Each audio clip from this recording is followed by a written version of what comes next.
Do that right after the traffic.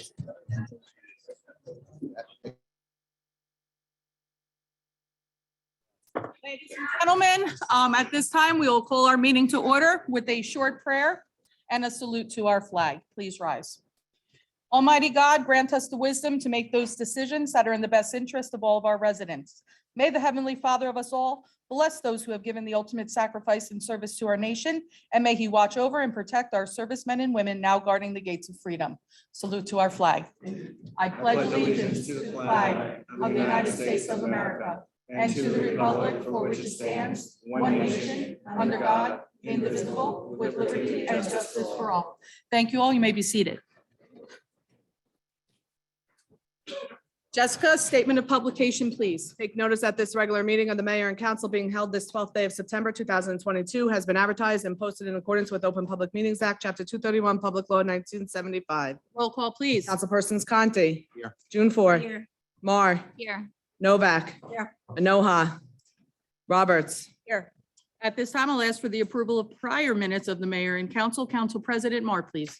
Thank you, Mayor. I'd like to make a motion to approve the prior minutes of the mayor and council, August 15th, special meeting and executive sessions, August 15th, regular agenda and executive sessions, August 30th, special meeting and executive sessions. Second. Roll call, please. Councilpersons Mar. Yes. Conti. Yes. June 4. Yes. Novak. Yes. Roberts. Yes. At this time, we do have a presentation from Traffic and Safety. Do I see our beloved Sergeant Braille here today? You are, you're over my monitor. I need to get a phone book. Hello, Sergeant Braille. Thank you once again for coming to give this traffic safety report. I know that just 2 meetings ago, you were virtual with us, and I believe that we're going to address some of those same concerns that we had. So the floor is yours. And once again, thank you for taking the time to be with us. My pleasure. Thank you for having me. Sergeant Brian Braille, Sarah Police Traffic Safety. I was called here today to discuss the ongoing issues of speeding concerns on North Edward Street. End of July, I presented a report to everybody that was reviewed. I called in virtually and I gave a presentation of what our findings were. And I believe there's additional discussion. I think I think mic wise, we might need to just be a little tiny bit louder. Do you want to give him a hand mic instead? I was just gonna say, Sergeant, you're a little tall there, a little vertically elite for our audio system. Yeah, Is better? much better. I think beautiful. audience can hear. Very good. There you go. There Thank you for go. having me. Thank you. So I was called here today to, I guess, to address some concerns that came up with regards to speed humps or what else that we can do to maybe mitigate some of the concerns of our residents. We had a meeting, again, we met with the concerned resident as well as we invited Ms. Dunforth and Mr. Conti, had a discussion specifically regarding the speed humps. We believe that we're on the same page that speed humps are not appropriate mitigation for the ongoing concerns. However, the council passed some money, some budget that we have access to for signs and things that we can try to mitigate these concerns. So pretty much with North Edward Street, we're going to recommend a couple of signs, flashing signs, that'll hopefully increase some awareness, and we can take some time and assess that and see what kind of results we get. Okay, wonderful. I do appreciate you addressing that. And I want to thank both Councilman Conti and Councilwoman June 4th for working so closely with you, and also for your time, because I know that you have been working on this for, I want to say, almost 6 months, half a year. Or Yeah, close about to. 9 months. About 9. Yeah, about 9 months. Teacher brain's in effect now, September. So at this point then, I know that we had a motion and a second that was at the table last time. And it believed that it was speed humps would be provided in the event that it was recommended by the professionals. So being the professional that you are, the idea is to come up with another option, and that option includes those signage that you're talking about. And we do now, Denise, you're serving in dual roles here. Is there money appropriated within the budget for that, or is this something that we're going to have to pull? Denise, there was $40,000 that we had in there, and we didn't specify it because we weren't sure whether they were going to get trailers or the flashing signs, but we did bond for it already. So it's good to there. go. All right. Okay, wonderful. Thank you very much, Sergeant Braille. My pleasure. I appreciate it. Any questions from the council for Sergeant Braille? Nope, just thank you so much for coming out. I do just want to add that I did do my due diligence, Mr. Izzo, and I called a few of your neighbors and they did say that speeding was an issue, but it has gotten better since Sergeant Braille has been implementing his ideas. So, valid points on both sides. So thank you both. Thank you. Well, the only thing that I wanted to add was I know that Director of DPW George had also done some research on this. I don't know if we want to hear from him as well. He did some research on the speed humps through Carteret. We don't necessarily have to. I know it was taken into account in your report as well. And I think just to touch on that, there's nothing with the engineering or design of the roadway that's contributing to speeding, which is why speed humps doesn't appear to be appropriate measure at this time. It's strictly driver behavior.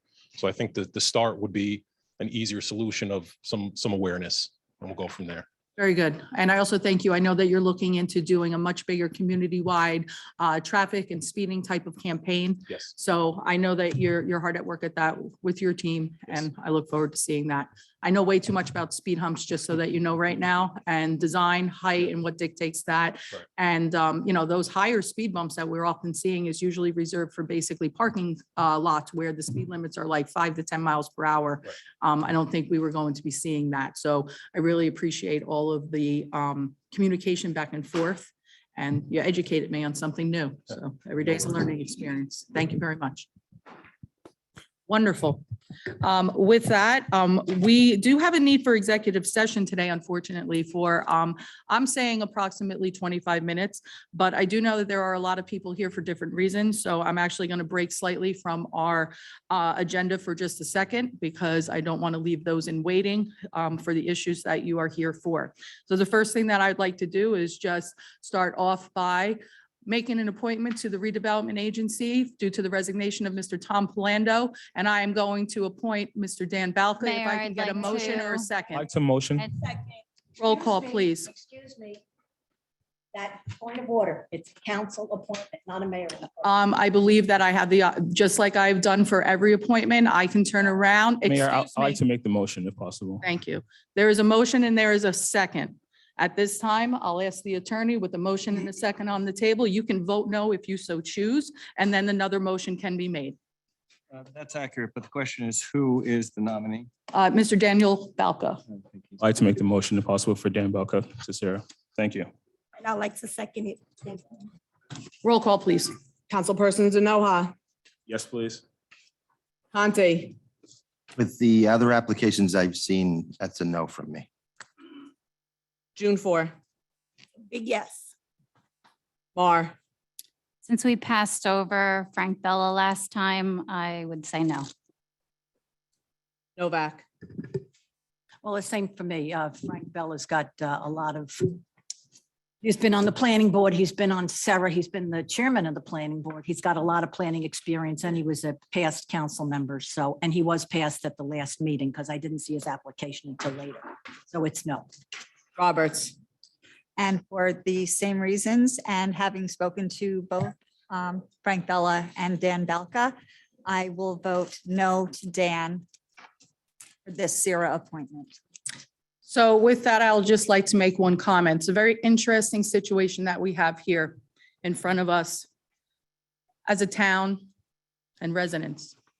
I'm quite in shock to see that Ms. Roberts has actually voted against her council running mate, Mr. Dan Balca.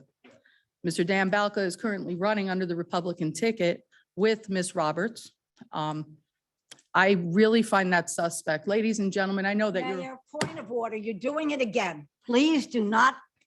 is that not give a true? reason for somebody to vote. I think you made your comment before you made your vote, and she's attending to it. That's just the point of No, order. That is the point of order, though. And Excuse I think me, the attorney she- should speak towards that as well. Excuse me, Your listen excuse. to my point of order. Why should we Get listen to out. yours when you cut the mayor's point of order?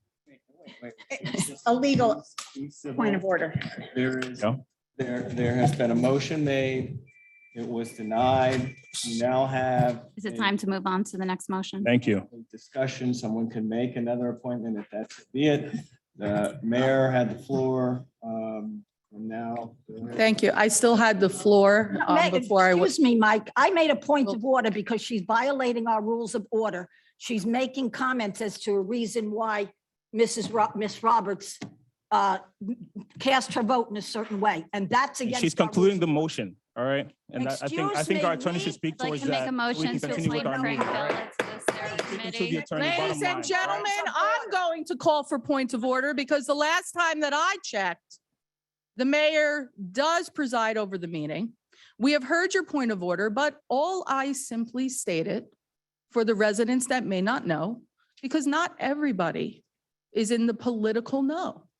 All I did was state that I found it interesting that Councilwoman Roberts has voted against her running mate. With that, I will also continue some of my statements now. We are all here. We have quite a full house. And sadly, because Saraville has once again made its way into the public eye, onto the front page of the newspaper, sometimes in the news for 5 o'clock, as a result of the alleged actions of Democratic Chairman, Mr. Thomas Polando. As residents, as elected officials, I know that my job up here is to protect the residents and protect our town as much as possible. We have read, and you read, my statements as mayor when this happened. As quickly as I could get it out, I made it very clear. Mr. Polando was to resign from all boards. The Redevelopment Agency, the Saraville Athletic Association, and any other positions that he'd held within the borough. I also stated that I would be calling for investigations within the town in regards to anything Mr. Polando was involved in. And one of the most important boards that we have in this entire community is the Redevelopment Agency. I'm going to be asking, after we return back from executive session, for this council's support in doing an outside investigation with separate attorneys, separate auditors that are completely removed from this particular town and those people hired, because you as residents deserve to know if there was any additional improprieties based on the alleged actions of Mr. Polando. This is not a speeding ticket. This is not a DUI. This is charges of bribery. And this is a man that has served on the most influential and most powerful boards in our town. The Redevelopment Agency has the most money going through it. It changes the shape and the landscape of our entire town. Land, trees, infrastructure. I know Mr. Polando has sat at tables with our own engineers. He's in essence the seventh council person, the man behind the curtain. And we need to drain and dredge these committees of anybody connected to Mr. Polando. And we need to make sure that we do that. This is not about people, individuals, personal gain. This is about you, the residents. You guys bear this. It's okay. I'm going to tell you right now. I've been on an island for over 1.5 years. You all sat here and you listened to me in January when I refused to make appointments to professionals. I begged this council to hold off on that and call for RFPs. And because I was not the political yes person that Mr. Polando wanted me to be, I faced that repercussion, and I did it proudly. Because you elected me to do what was right. I don't know what comes first, draining or dredging. I'll have to ask my engineer, because that's what needs to happen here. We need to either dredge or drain and dredge. We need to wipe these committees clean of the political influence of Mr. Polando. And we need to pray every single day that as these investigations continue, that the fallout for our town is not even more catastrophic. You know, since I've taken office here in the first couple of months, I was faced with a pandemic, COVID-19. There's no playbook. There's no guide, and we made it through. Maybe some mistakes along the way, but I had excellent professionals to help me through that. I thank our former chief, John Zabrowski, for being my mentor through that, for being my right hand. And yes, I do thank our former business administrator, Dan Frankel, for also assisting me through that time. I watched many of the people of the council take 100 steps back. They were tough decisions. Not all of them ones that residents liked. And again, I may have made mistakes, but I did so because I believed it was right, not because somebody told me to do it. And now here we are, faced again with another major problem here in Saraville. On the heels of only a previous council person from the same party who also faced bribery charges and pled guilty to them. What is it going to take for this town to realize we need a clean slate? We need to wipe this place clean of political influences that does nothing but line other people's pockets and leaves the taxpayers to cough up countless hundreds of thousands of dollars. You see trees fall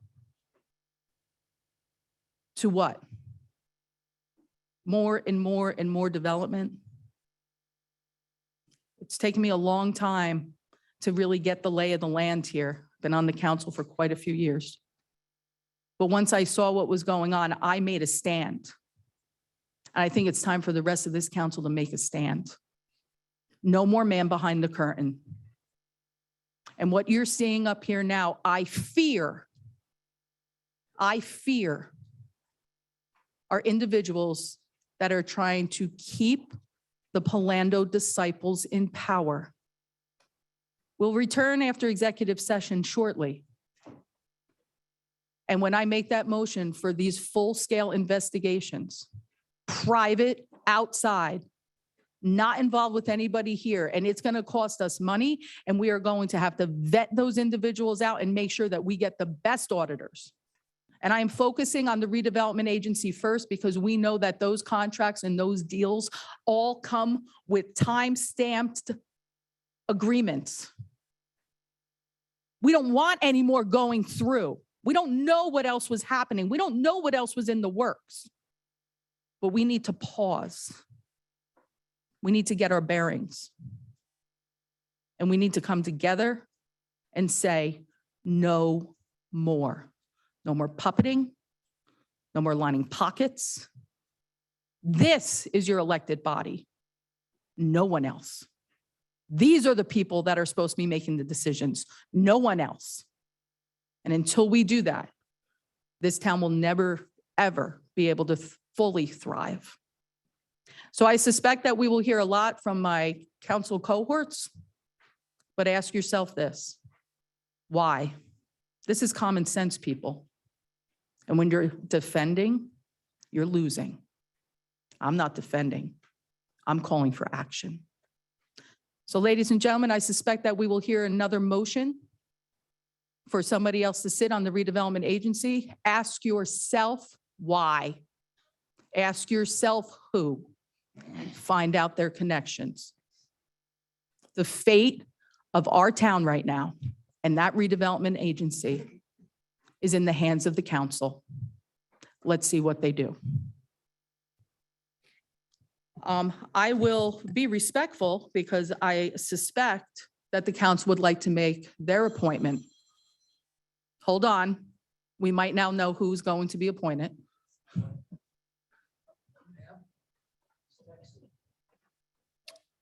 Okay, so for the same reason that I gave earlier, I would like to nominate Frank Bella for the Sarah position because we passed him over last time and We chose, correct, we chose Kevin Delina last time. And this time I think it should go to Frank Bella. I'm still semi-new up here. I do not see a correlation between him and Tom Palando. So I can honestly say that. I have voted many times no against things. We are all our own individuals up here. And that is my choice. And I second that. I make a motion to appoint Frank Bella to Sarah.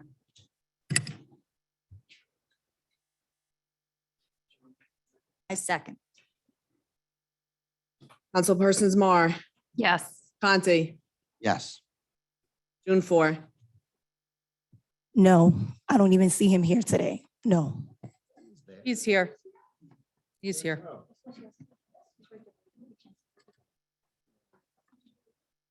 Frank, please stand back. Yeah, she can't see him because of the. I didn't even know he was here today. There you go. Sorry, sir. No. It's my Go bad. back. Yes.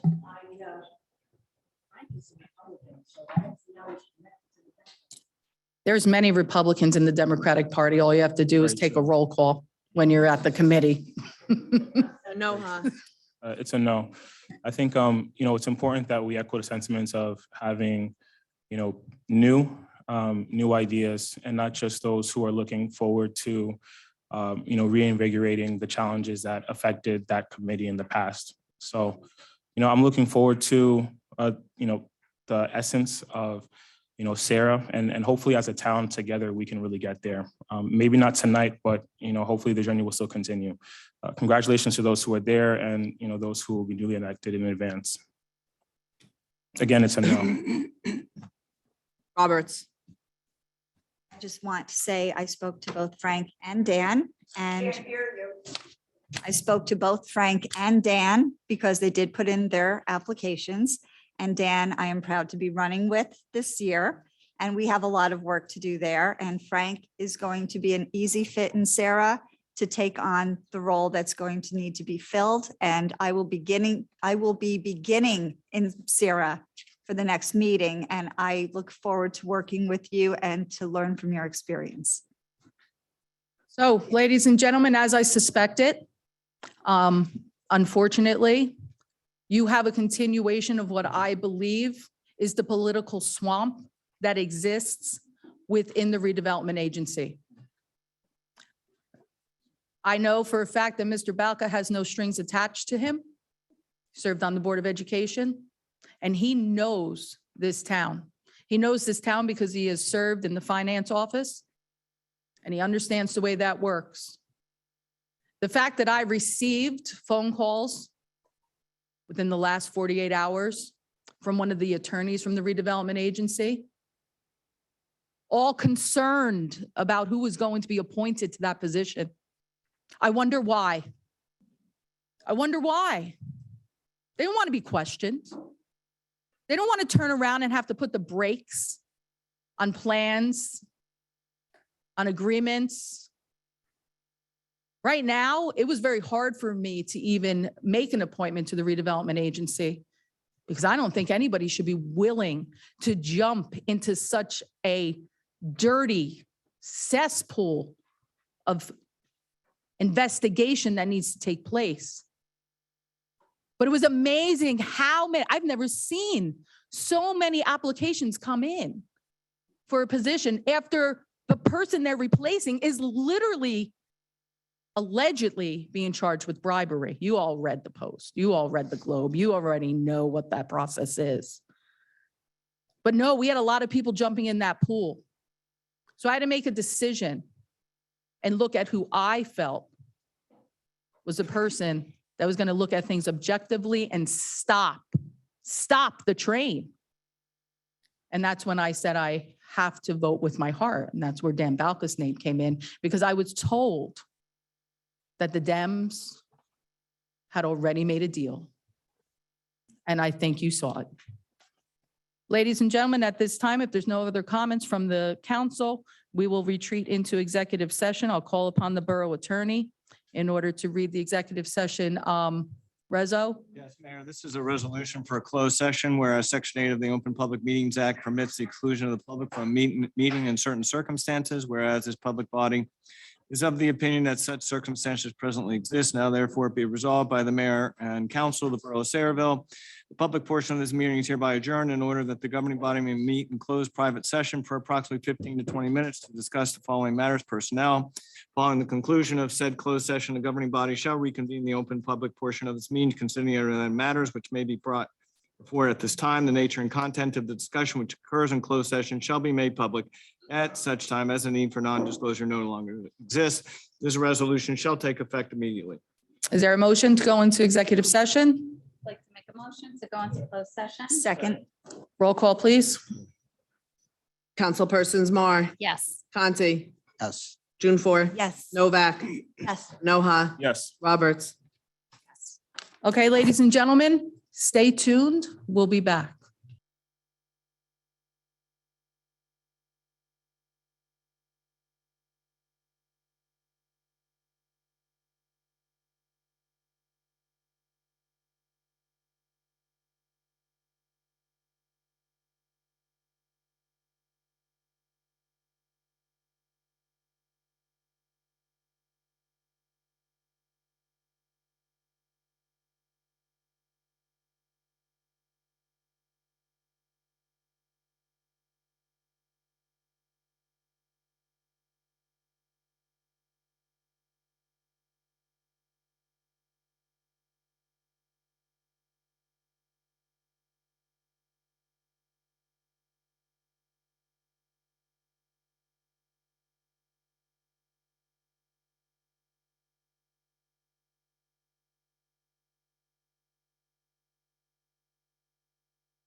last two council people to return.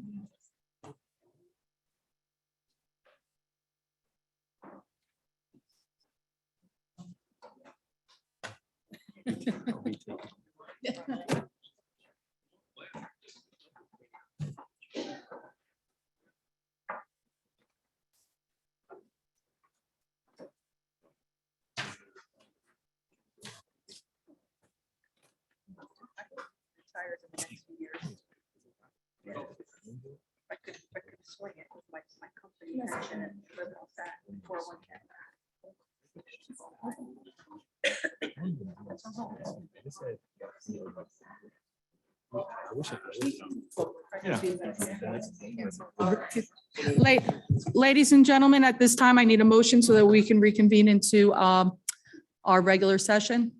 I'd like to make a motion to reconvene into regular session. Second. All in favor? We need a roll call. This one's big. Roll call. Councilpersons Mar, Yes. Conti. Yeah. June 4, Yes. Novak, Enoha, Yes. Roberts. Yes. Okay, ladies and gentlemen, at this time, I'm going to go into old business. So we have a public hearing on at least one ordinance. An ordinance amending and supplementing chapter 12 of the revised general ordinances of the Borough of Saraville to amend section 12-3.5 property rental and resale inspection.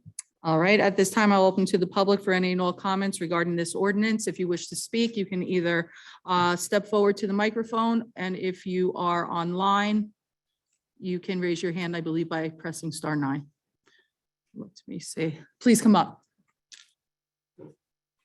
This is only on this ordinance. Yep. Okay, very good. Thanks, Jeff. Only on this one. Absolutely. Jeff, name and address for the record. Jeff Smith, 185 Grove Street in the Morgan section.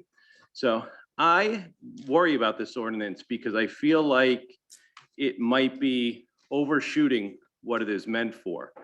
I do understand some of the residents' complaints and concerns about the perception in the stories you see in the news about Airbnbs used as party spots, as, you know, fraternity houses or whatever you want to call it.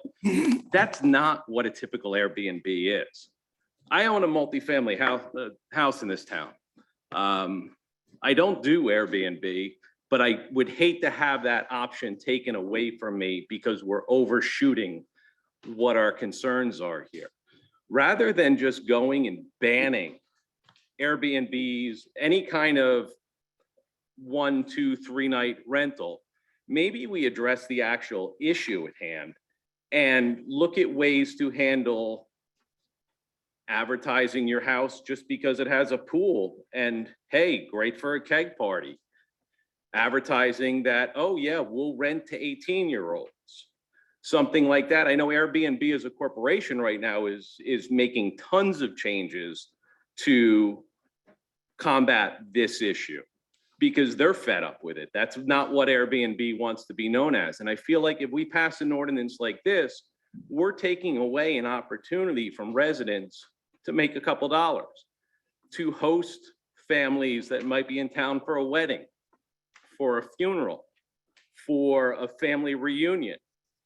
We don't really have hotels in this town that I would want my family to stay at. So it takes away that opportunity. I understand the concerns.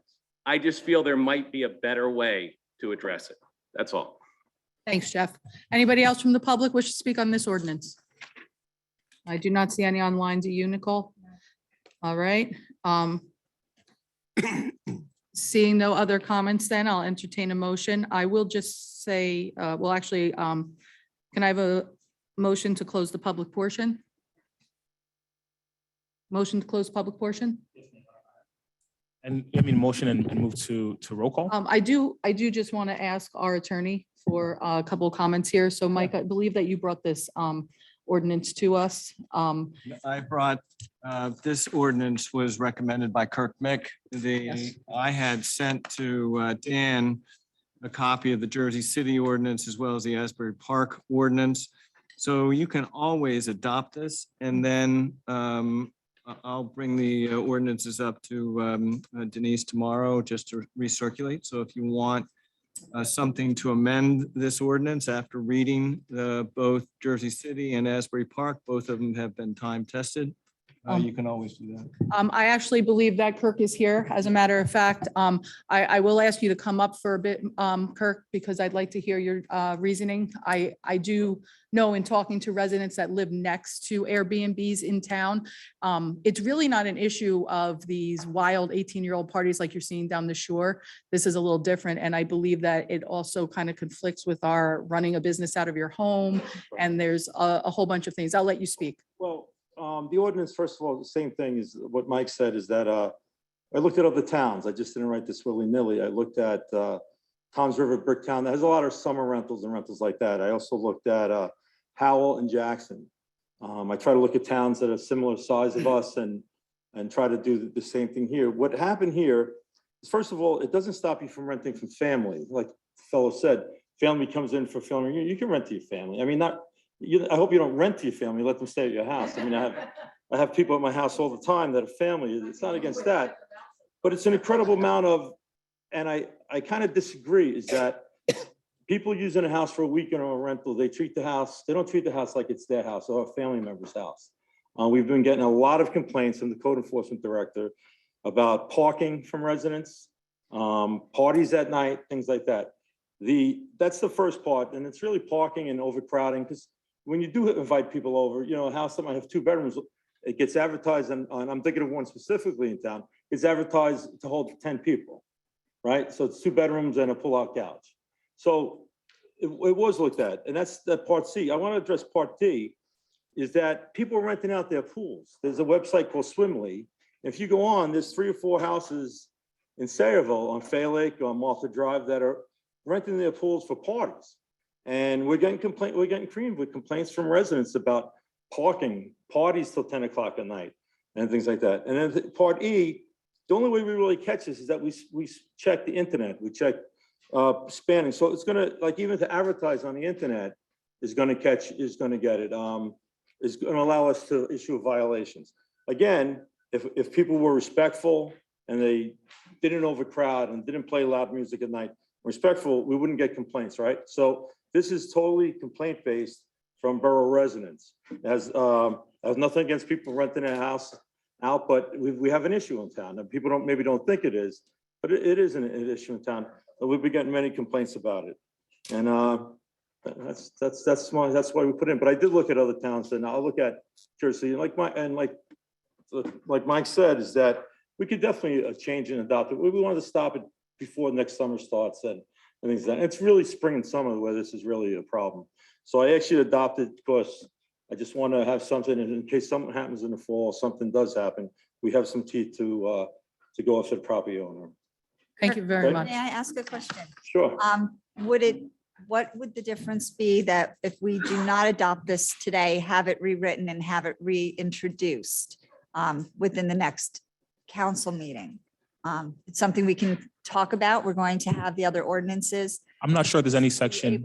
Just so that we can have it done the right way instead of putting something in and then having to revise it. So what is You guys can the, always do whatever you want. I wrote this and I put this in, so of course I would want you to adopt it now as is. But if you want to look at it and wait and change, just be advised when people call, I'm going to tell them it's in the works. Right. yeah, I'll tell them get that's your that. fault. No, only kidding. No. But that's why.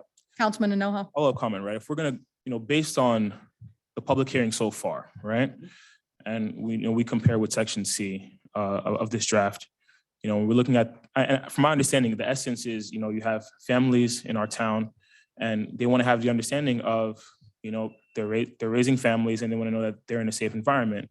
And when they turn around and they see neighbors that they never expected or predicted on a short term, it almost provides, an uncertainty, a danger. Right. So when we have residents referring to the types of homes in which they have multi-family units, but here you're stopping at 1 and 2 family units, right? Do you mind going into more details in terms of the difference so that, the reason we added 1 or 2 family dwellings in this ordinance is at the beginning of this ordinance, it says rental properties except for 1 and 2 family dwellings, right? And there's a whole chapter 12-5 that explain all the rental compliance and all that. So I felt that if I didn't including 1 and 2 family homes, people renting a 1 and 2 family home would be exempt from this ordinance.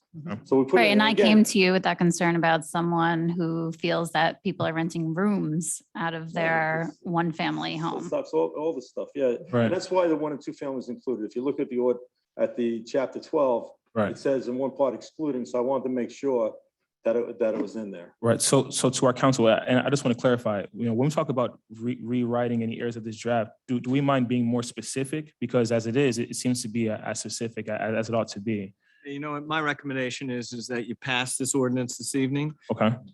Matter of fact, I'm just making notes to myself to make sure that I sit down with Kirk to go over any other amendments that we see and that I've seen. I looked at the Jersey City ordinance. I looked at the Asbury Park ordinance. I'm looking, if you guys have followed, the Long Branch has a lawsuit involved over the summertime regarding these pop-up parties and Airbnbs. Okay. So my suggestion is to pass the ordinance this evening and let Kirk and I sit down and go sit down with some of the other ordinances in the state. Right. See if there's any need for amendment. And So with that being, okay. I would ask one more thing while you are actually looking at any amendments to that, and I appreciate your recommendation. One of the things that occurred a handful of years ago regarding Airbnbs and Airbnb and municipalities is, and I believe this is now a state law under the Airbnb regulations, is that anybody running an Airbnb is responsible for actually identifying and sending over their income that they're receiving for the rental of their home. And a portion of that monies needs to come back to the borough. So when you look at this, please take a look at what those regulations are through the state, because I do believe that people running the Airbnb have a responsibility now to actually pay the borough, because they are in essence using their home as a business and they are making money off of that home, which the borough now should be entitled to. And that was put in place for a specific reason. And this was a couple of years ago. Yes. Well, listen, I looked at it, like, again, going back to Tom's River, I don't consider myself like Tom's River and Brick that are on the island, and there's a lot of rentals, but they do. Tom's River gets 12% back on legal rentals.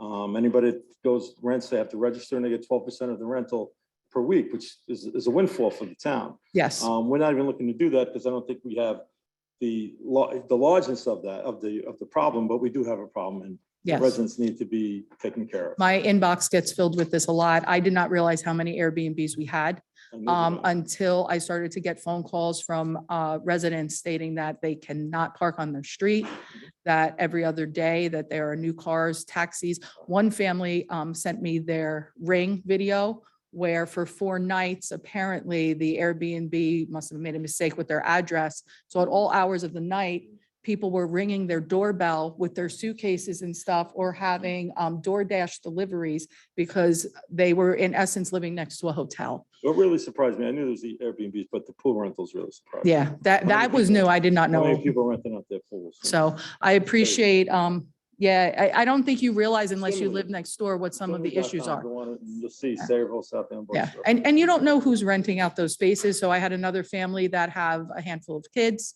young children, and they were very concerned because every other day they had these different people coming and going. They're like, how do I know who these people are? And they were very concerned. They said, we bought a home in this residence, in this section of town. We knew who our neighbors were, and now our neighbors moved, and every other day there's a new group of people coming. So I understand that. At this time, if anybody else has a statement from the public, I do not believe we closed the public portion. I don't think we did until Kirk came up. I thought it would be fair to let our Thanks for your professionals speak. consideration, guys. I appreciate it. Thank you, Thank Kirk. you so much for working on it. So at this time, if nobody has anything else to add in reference to this resolution, I'll entertain a motion to close the public portion and adopt the resolution. Yes, Mayor, I'd like to move the public hearing be closed and consent agenda resolution be approved on roll call. The ordinance. Thank you so much. The ordinance be adopted. Yes, I would like to motion for the public hearing to be closed and the ordinance adopted on second and final reading and advertised according to law. Is there a second? Okay, roll call, please.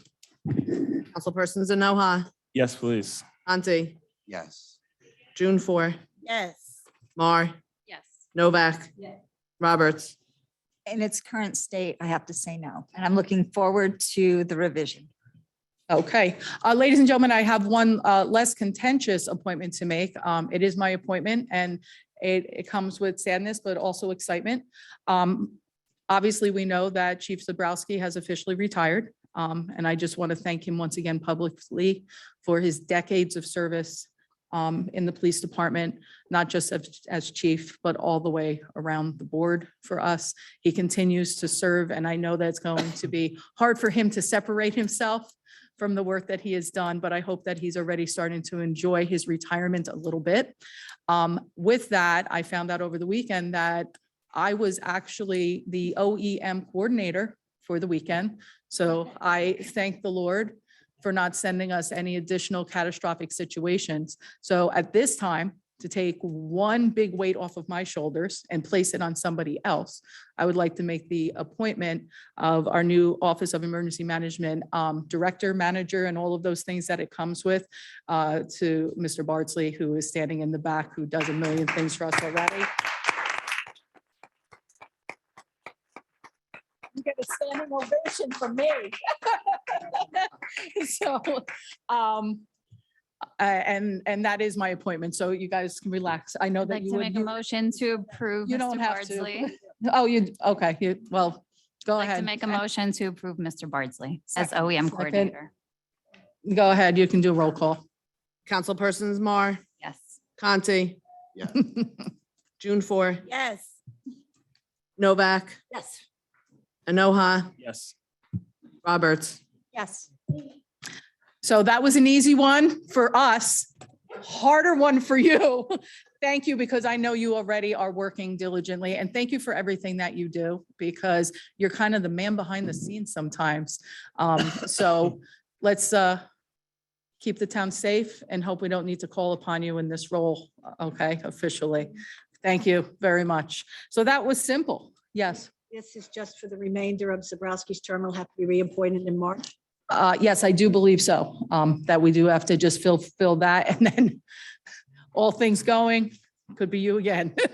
All right, ladies and gentlemen, let's move on now to our new business. But before we go to the clerk and the supplemental debt statement, as I had stated to you before I went into executive session, I am going to be asking at this time, because this is new business. No, the planning board is my appointment. I'm not ready to appoint yet. Okay, thank you, but that will be coming soon. Thank you for reminding me, Mr. Councilman Anoha. Ladies and gentlemen, as I had stated before, we find ourselves in a very dire situation here in the town. I made it very clear in my announcement to the public that I was going to be calling for a full, private, separate investigation into any and all dealings, most especially the redevelopment agency at this time regarding Mr. Polando. And while I understand that the allegations against Mr. Polando are in fact alleged, we cannot take that risk here as a borough. We have to investigate. We have to look at everything that was covered, voted on, discussed, whether that be in public, private, or in some other capacity.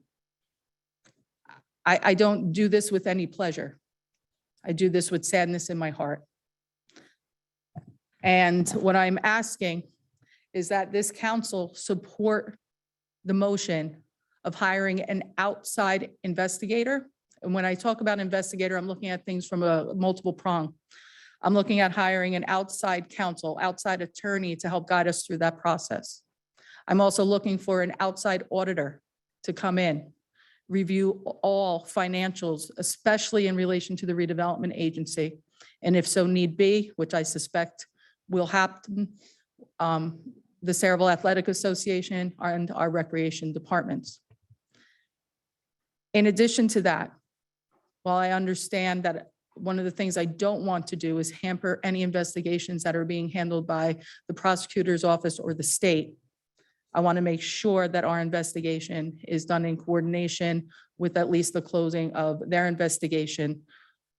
Because we want to make sure that we're not duplicating efforts.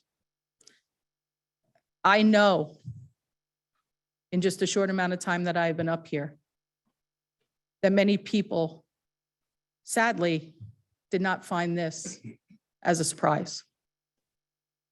And that hurts me.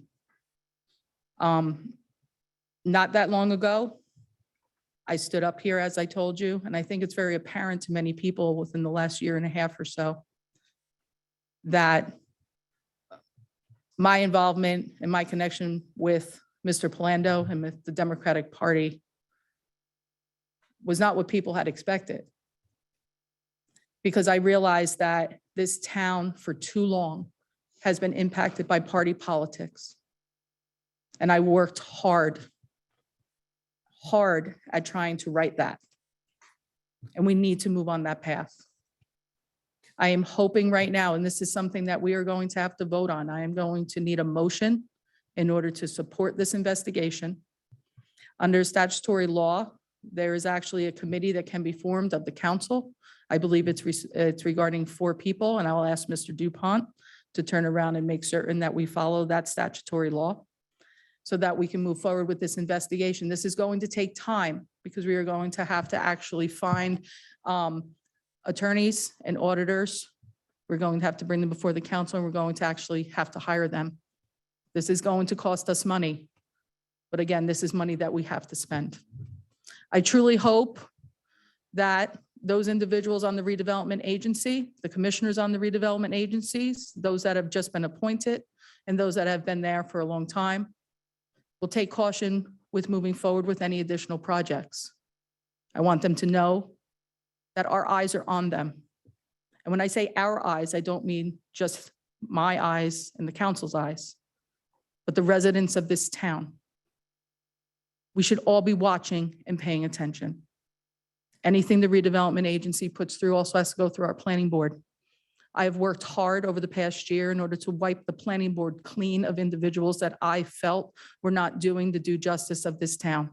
And I have faced harsh criticism for removing them. And I am proud that I did. And I will continue to do that. The planning board is the only board in which I have sole discretion of appointments. And I will not appoint individuals that I do not feel are working in your best interest. And if I find that they are, they will be removed and they will be replaced. But please pay attention. Look at the names that are showing up on other boards. Ask yourselves, what connections do they have? Saraville is not safe unless we rid ourselves of those individuals that are tied to Mr. Palando. So at this time, I'll ask for a motion to move forward with an investigation and move forward with the hiring of a separate auditor, a separate counsel, and fulfilling the statutory standards relating to a committee of investigation here within the borough. This is unprecedented, and I don't know of any other town that has had to go through this. So I will, yep. Thank you. Prior to Dan Frankel leaving, the prosecutor's office called and asked that we not do anything at all until after their investigation is finished. Prosecutor called you, you said? Prosecutor called you, office. Yes. called you Called specifically? you? No, called Dan Frankel. Dan Frankel told me this when I asked why the meeting you had scheduled for last Monday was canceled. Yes. Said the prosecutor's office called and asked us not to do anything. Mike, do you have any knowledge of this since Dan isn't here? It's my understanding that this investigation will take place after the investigation of the prosecutor or the state is completed. So it's going to take us some time to hire outside attorneys, auditors to investigate SAA, the rec department, and Sarah. Yeah. So I think that we can begin. I'd like to make a motion for an external committee to begin to investigate. I mean, you can do that, subject to. Okay. It's going to take. I would like a caveat on there that it's not started until the prosecutor's office gives us the okay, because I don't want to screw up. Give us the okay. They don't have the authority to give us the Excuse okay. me, excuse me. They don't have the authority to give us the okay. If I can They can make a recommendation, but there's no such thing as authority to give us Yes. okay. You're That's basically not saying we have accurate. full All intentions right. of going And I'm sure the forward. attorney will express that. I have a motion in order right, as we speak, by the way. I'm not going Yes, against. his motion was to create a committee. That was it. Ladies and gentlemen, let me just make this very clear. I've already spoken to the prosecutor's office. I'm the mayor of this town. The moment that this broke, actually, I was on a softball field. My phone was in my bag. When I picked up my phone, I had more phone calls, voice messages, and text messages than I have ever had. And I just had a niece born. The first phone number that I saw come up was our just retired chief of police, Mr. John Zabrowski, who I called immediately because I had not seen anything. I had not seen the news. I had not seen newspaper. And I called him and I said, Chief, no disrespect to you, Dan. Where are you, Dan? You're still chief. I said, Chief, what's going on? And he said, I don't know if you've heard, but I wanted to call you right away. And I have to say, I think the only word I could mutter when he told me that Mr. Palando had been arrested on August 17th, allegedly for bribery charges coming out of Club 35, and that there was some type of either tape or audio of him and money was found on his person taking that bribe in order to use his political clout to try to erase and eliminate whatever type of alleged criminal actions were happening in that club. I just said, wow. About 15 times. Wow. And then immediately, as mayor, I had to turn around and say, what do we need to do as a borough? What do we need to do? What do I need to do to protect this town and to let the residents know that this is unacceptable, unequivocally not going to be allowed and not supported? So you got my email that I drafted quickly. No PR teams, no reps, no nothing. That was my feeling immediately. Investigation. This is resignations. We need to move forward.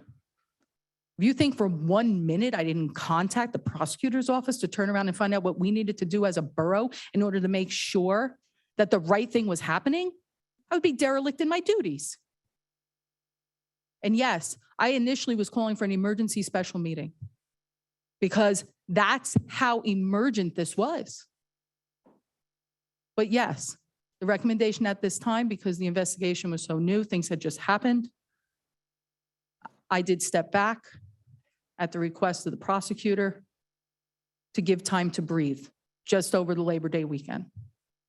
But at this time, if you think that I am making this motion to turn around and move forward with what is necessary in order to get investigators, counsel, and auditors in place so that we can move forward and that I haven't already discussed that with the prosecutor, you must think I fell off a truck yesterday. This is a time-consuming process. One of the things that I don't want, because time is of the essence here, the longer we wait, the more things that may have occurred without our knowledge could sink our town. So yes, we need to move forward with one, forming that statutory committee. Two, beginning the process of hiring outside counsel and outside auditors immediately. I would go as far as saying that we need to be calling for a change of professionals within the redevelopment agency. But I won't go that far yet, although you know it's coming. Because it needs to, especially after what we just saw when it came to the appointments of that redevelopment agency. Change isn't wanted by everybody. I'm watching it play out with right now in the Democratic committee. They're holding a screening to replace the Democratic chairman, which under their bylaws is supposed to go out to any Democrat in the town of Sayreville. And that notice hasn't gone out to the public, has it? Because I don't know if they really want change. Mayor, Councilman Anoha made the motion. I'd like to second. So ladies and gentlemen, we have a motion and we now have a second. Roll call, please. And this is a motion, not just to form a committee. This is a motion to form a committee in order to move forward with obtaining an attorney and an auditor to investigate the redevelopment agency and anything else that the prosecutor's investigation may feel necessary. Okay, we will more than likely be back at this table because you know that Mr. Polando was involved in the Saraville Athletic Association, which is a funded and sponsored youth organization, which is given money by the town. Those are your dollars, and you need to know what's going on, especially when there were grant monies that were discussed here at a council meeting that none of us were able to find out where they were or what happened to them. We still don't know. So there is a lot of work that needs to be done. This is step one. So we do have a motion. We do have a second. Roll call, please, Jessica. Noha, Yes. Conti, And this is for the whole kit and caboodle. We don't have to go Okay. back to it. and We then- will have to go back to it for certain, but for right now, it's to form the statutory committee. In addition to reaching out so that we can hire a private counsel, private attorney, Because I want and a to, private auditor. want it to go forward. I don't have to come back here and present something. An auditor, else. yes. I wish that we could say that this would be it, but unfortunately, Vince, I have a feeling we are going to be back at this table because we just don't know what other types of stones are going to be overturned. But we need to move first to protect our residents. Did you vote? I'm sorry. I'm a yes. I do want to say also that SAA was pretty darn quick to issue their statement in opposition of this behavior, alleged behavior, and that we are just not satisfied with that. That is just unacceptable and highly disappointing. So we were pretty quick to send out that. We were probably right on the heels of you with your statement, making that statement too, because it's just, it is appalling and we're extremely upset by that, but we took decisive action and made our statement for everyone to see and stand behind that. So I'm a total yes on this. June 4, Yes. Mar, Yes. Novak. Yeah. Roberts. Yes. All right, ladies and gentlemen, that makes me relieved that there was no fight on this. It's the right thing to do. But we will be back, unfortunately, I think. Let's pray that I am wrong. Ladies and gentlemen, at this time, I believe we're going to move forward with our new business as it's listed on the agenda. So we'll go over to the clerk for the supplemental debt statement. And received from CFO Denise Biancamano as of September 12, 2022. Need a motion to receive. We need a motion to receive and file. The motion to receive and file. Roll call, please. Councilpersons Mar, Yes. Conti, Yes. June 4, Novak, Noha, Yes. Roberts. Introduction of following ordinances, bond ordinance number 26-22, bond ordinance providing for water capital improvements in by and for the borough of Saraville, New Jersey, appropriating $800,000 therefore, and authorizing the issuance of $800,000 bonds or notes of the borough for financing such appropriation. At this time, I'll turn it over to Administration and Finance. Councilwoman Novak, please. Yes, I move the ordinance be approved on first reading, advertised according to law for a public hearing to be held on September 27th prevailing time. Second. Roll call, please. Councilpersons Novak, Yes. Conti, Yes. June 4, Yes. Mar, Yes. Noha, Yes. Roberts. Ordinance number 27-22, capital ordinance providing for the reconstruction of the Melrose Sanitary Pump Station in by and for the borough of Saraville in the county of Middlesex, New Jersey. Once again, Councilwoman Novak, please. Move the public, excuse me, I move that the ordinance be approved on first reading, advertised according to law for a public hearing to be held on September 27th prevailing time. Second. Roll call, please. Councilpersons Novak, Yes. Conti, Yes. June 4, Yes. Mar, Yes. Noha, Yes. Roberts. Yes. Bond ordinance number 28-22, bond ordinance providing for various park improvements in by and for the borough of Saraville, New Jersey, appropriating $540,000 therefore, and authorizing the issuance of $513,000 bonds or notes of the borough for financing part of such appropriation. Once again, Administration and Finance, please. Councilwoman Novak. Move that the ordinance be approved on first reading, advertised according to law for a public hearing to be held on September 27th prevailing time. Second. Roll call, please. Councilpersons Novak, Yes. Conti, Yes. June 4, Yes. Mar, Yes. Noha, Yes. Roberts. Yes. Ordinance number 29-22, an ordinance amending chapter 9, animal control of the revised general ordinances of the borough of Saraville to add section 9-14 feral cat program. Public safety, I'm going to turn that over to Councilwoman June Forth. Thank you. I move the ordinance be approved on first reading and advertised according to the law and a public hearing to be held September 27, 2022. Second.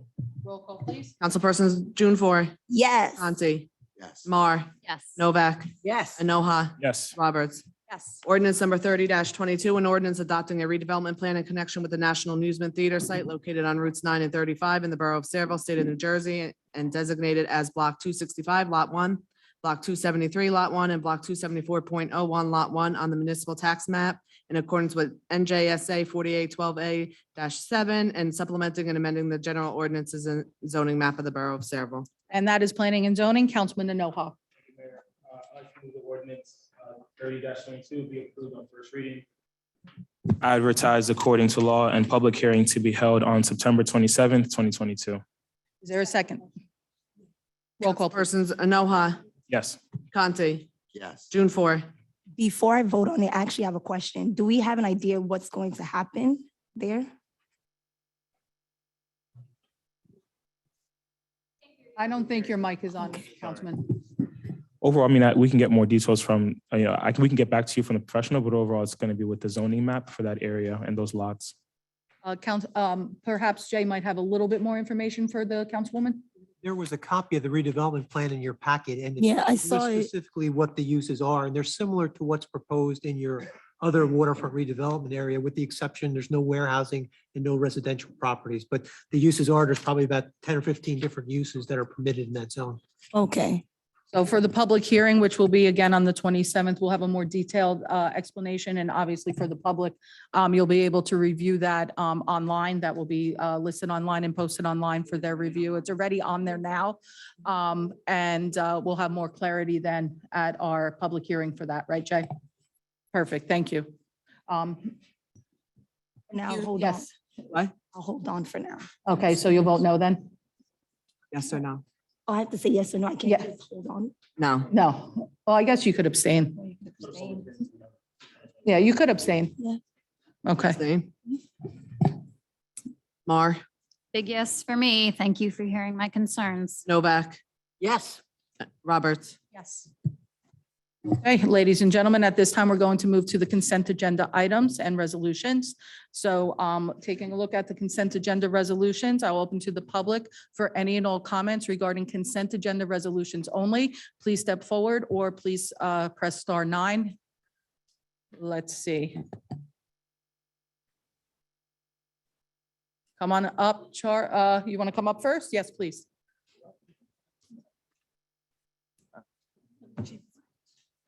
Long time no see, Steve.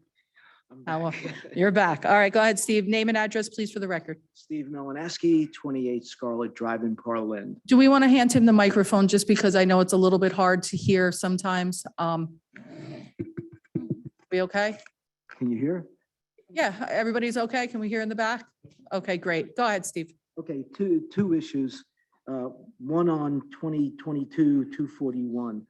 I mean, the roadway situation in the town, this is an old story. I mean, and Mary, you know, going up Glen Court, it's a disaster. I don't know what's going on.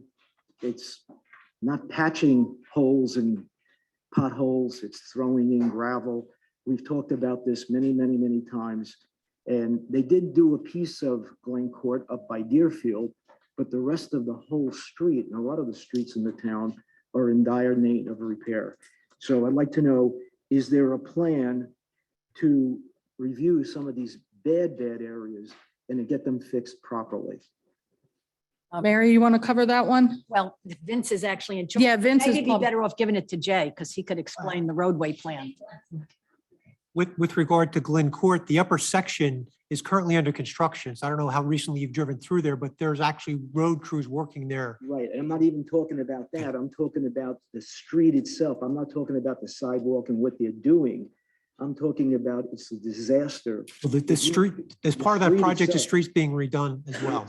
The street is not being redone, and it's been that way for years. Well, no, the construction that's being undertaken now includes the repaving of the roadway. So first they're fixing the curb and sidewalk, then they're going to go through and basically rip out all the pavement on the two cul-de-sacs of Glen Court and reconstruct it from Deerfield to the bend in the roadway. So that's the project that's under construction now. Okay, That's not part of this ordinance. Okay, that's exactly what I'm Yeah, asking. this ordinance includes roads for next year's reconstruction that were selected by your Public Works Department, and there's 5 or 6 roads that are included in this ordinance.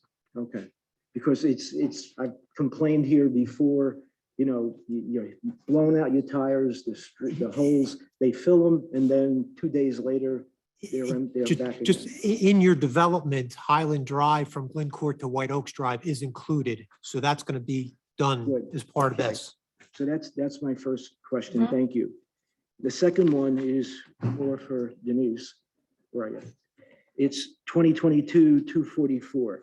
I know we've talked about this before. We got $11 million in bonds. Okay. 14 bond ordinances consolidated in that. What's the uptick in the rate on the coupon on the bond versus what it was? Because we keep adding these bonds and the interest rates on the coupons that we're paying for are all going back to the taxpayers. So I'm curious, what's our rate on these bonds? I won't know until we actually go out to the sale, Steve. But what I've been seeing lately is, I would say, an average interest rate of about maybe between 3.25 to 3.5, depending on the town's bond rating. But that's what I just received last week from one of our financial advisors. But when we do go out, I won't know until we actually physically do go out. Okay, so when these bonds go and you're rolling them over into the new one, I'd like to know eventually what the difference is. What were we paying before? And then we're adding this. So what's the uptick which comes to our taxes? Right, okay. What I do have and everything is I have some bonds that will be coming off the roll, the debt service roll and all at the end of next year. So when these come on, those will be going off. So hopefully it'll be somewhat of a wash. So as not to have that roller coaster ride.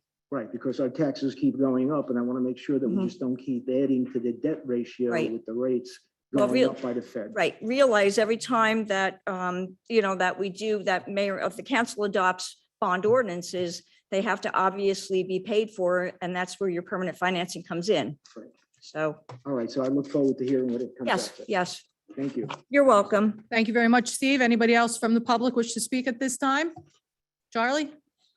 Go ahead. Good evening, once again, Mayor and Council, Charlie Cradaville, with Food and Water Watch, the Central Jersey organizer there. And I want to say thank you to all of the council members and esteemed members of the Environmental Commission for the time you've spent evaluating Resolution 2022-243, opposing the construction of the CPV Casey Power Plant in Woodbridge.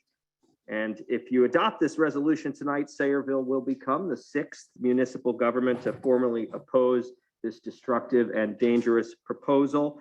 As you know by now, this project would turn their Raritan waterfront facility into one of the largest climate polluters in the entire state of New Jersey, making climate change even worse, leading to more frequent and extreme storms, as well as droughts, floods, and wildfires.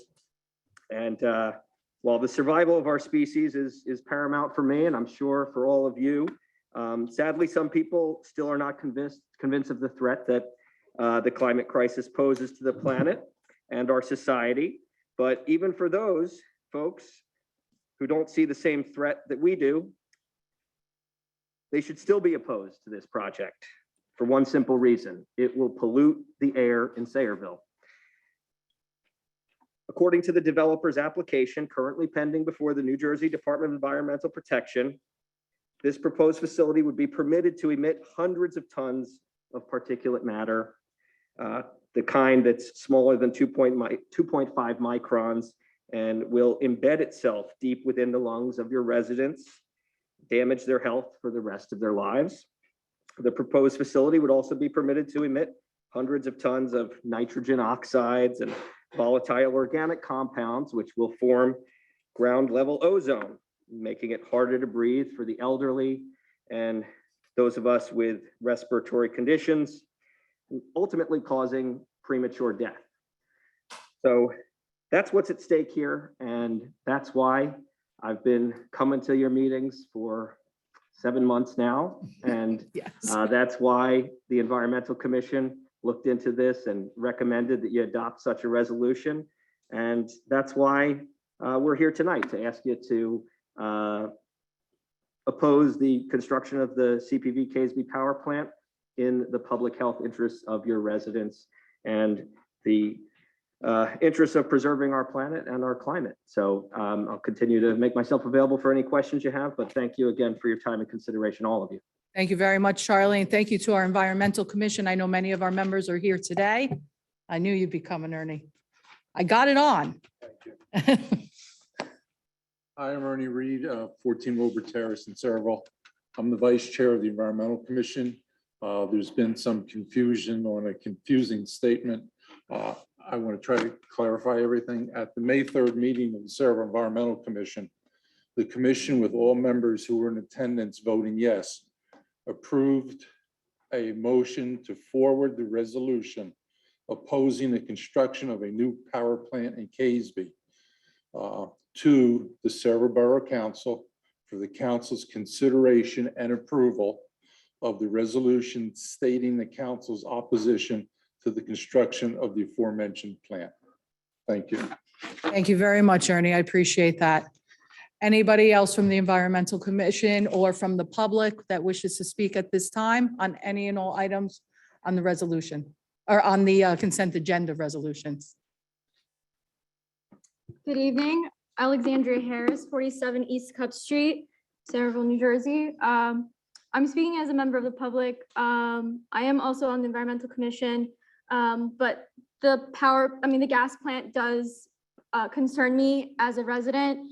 I feel like we already produce our energy. There's no need for a gas plant that's not going to even be serving the community. That hasn't been confirmed, that the energy produced by this plant will be serving the community and our needs. I think it's way beyond time for, if any plants to be considered, that they would be clean, renewable energy. And I really hope that the mayor and council decide tonight that you will be opposing this plant, because it does negatively impact the well-being and health of young children.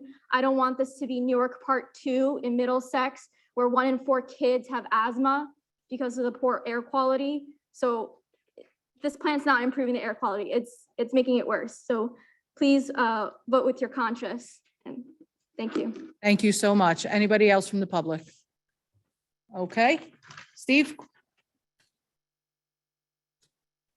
Yeah, I don't know if this is appropriate, Vicky, at this time, but Steve Malineski, 28 Scarlet Drive in Portland. I'm also a commissioner of the Saraville Housing Authority.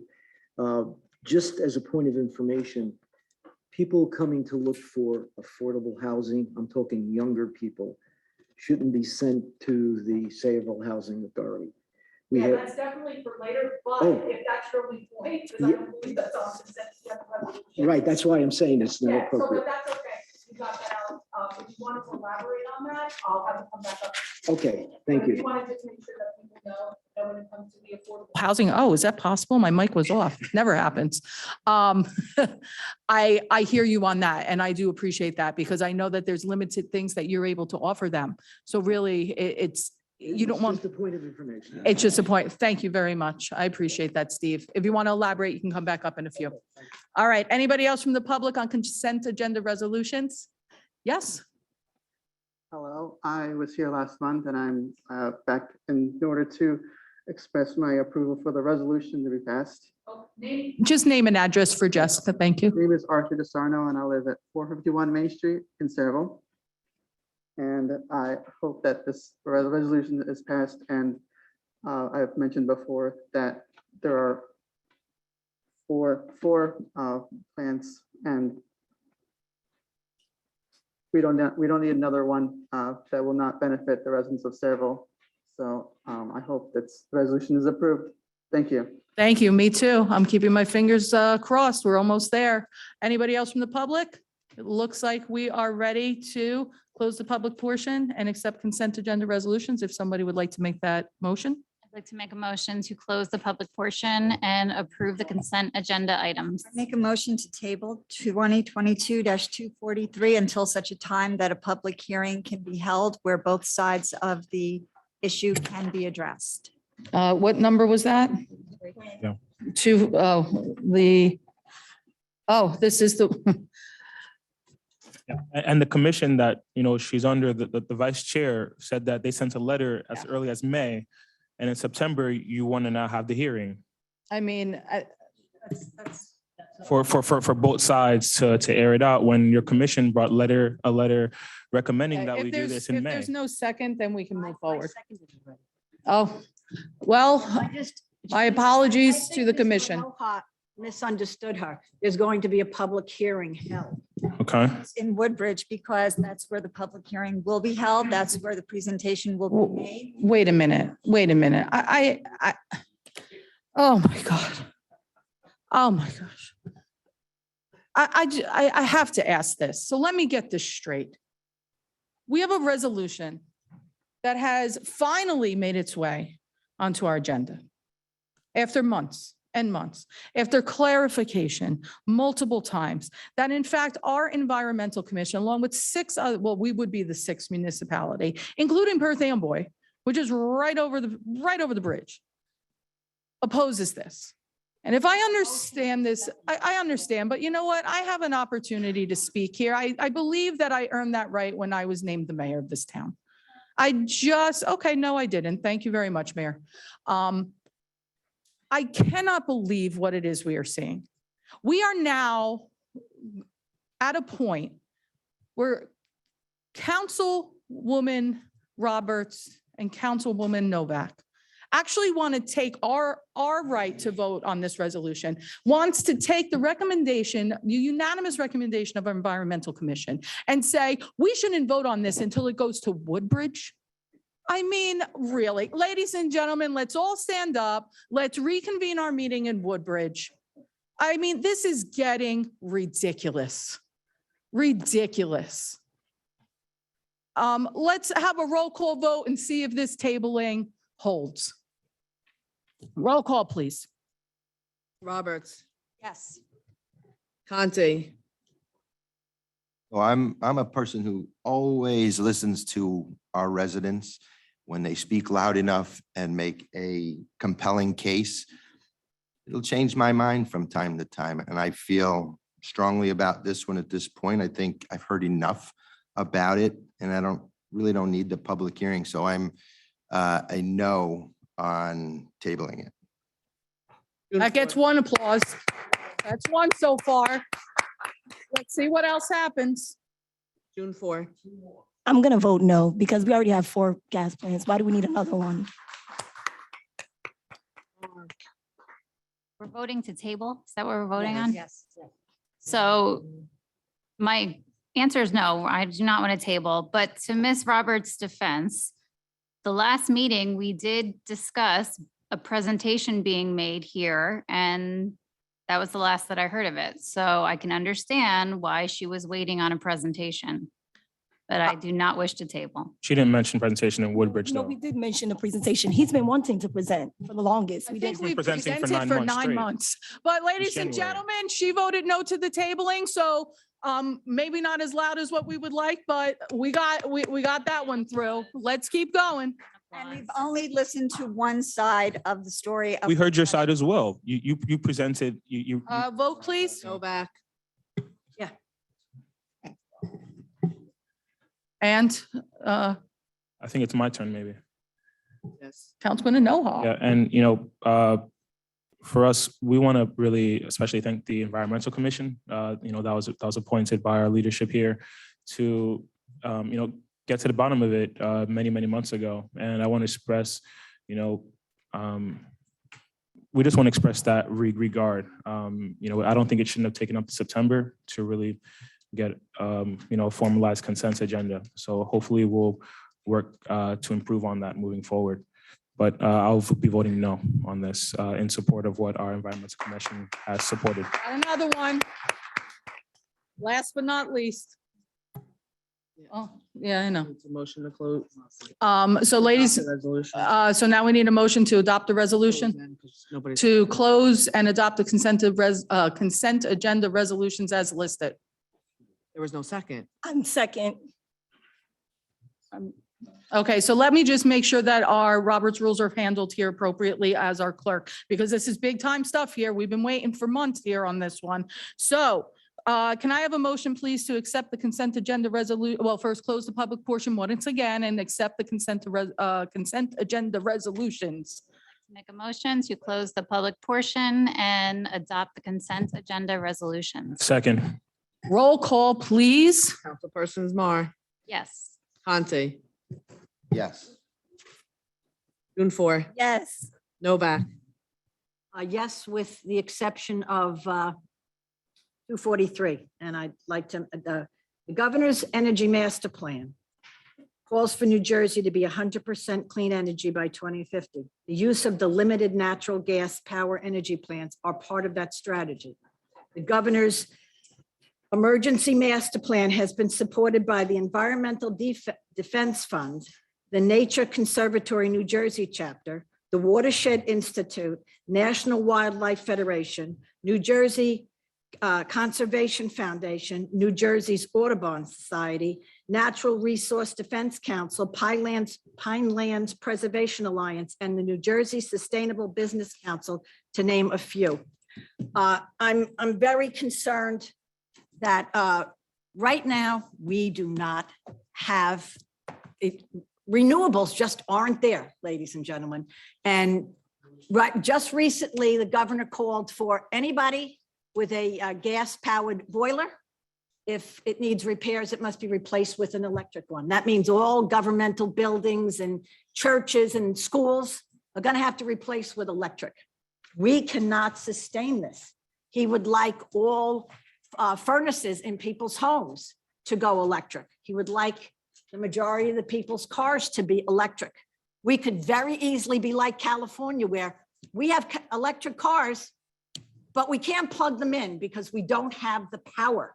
We are not there yet. I'm all for doing this when we're there, but right now, if we take less efficient gas-fired plants and coal-fired plants offline and replace it with a much more energy efficient, because what's going to happen?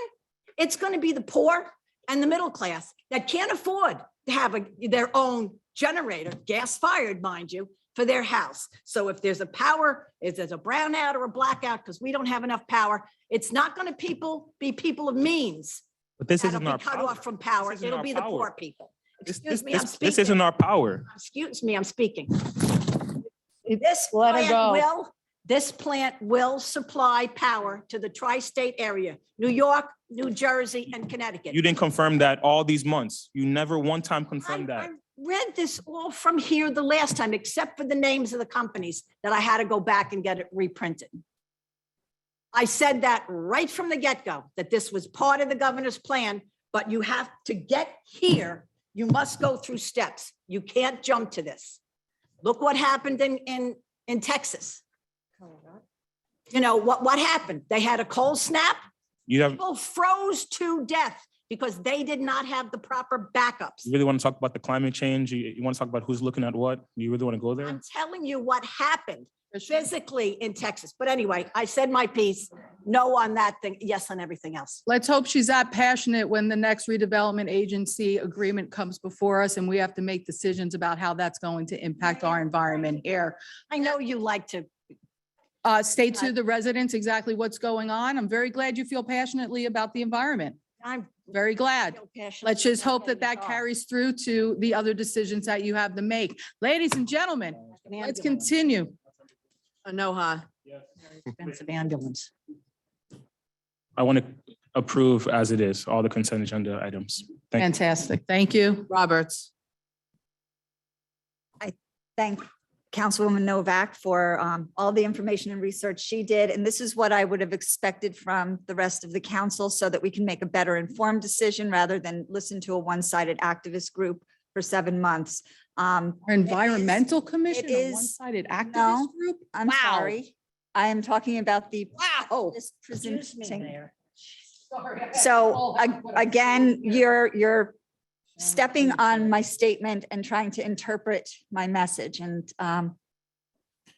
so I have tried to offer the other side of the story. Councilwoman Novak has also tried to offer it. Neither of us are environmentalists or energy professionals, but we're trying to do our due diligence to make the best decision possible for Sayreville. I also did receive a phone call from the mayor of Woodbridge where this project exists. And some of the background information I found out about today was also how the company coming in has also taken the brown, what are they called? Brownfields, sorry, brownfields, and are remediating the problem areas that they have in their town. And it is going to be a benefit for them. And we would also like to remind that Woodbridge would, and other towns probably would not appreciate us going and telling their town what kind of businesses and production that they can have. So on many levels, I think that we could have had a more robust debate and conversation on both sides to make a better decision. So therefore, I am opposing 2022-243 and approving all others. All right, ladies and gentlemen, I'm pretty excited right now.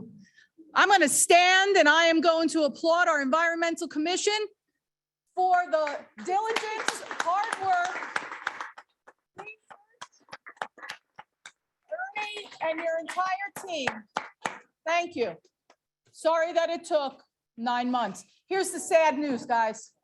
Here's the sad news. Let's really call this what it is.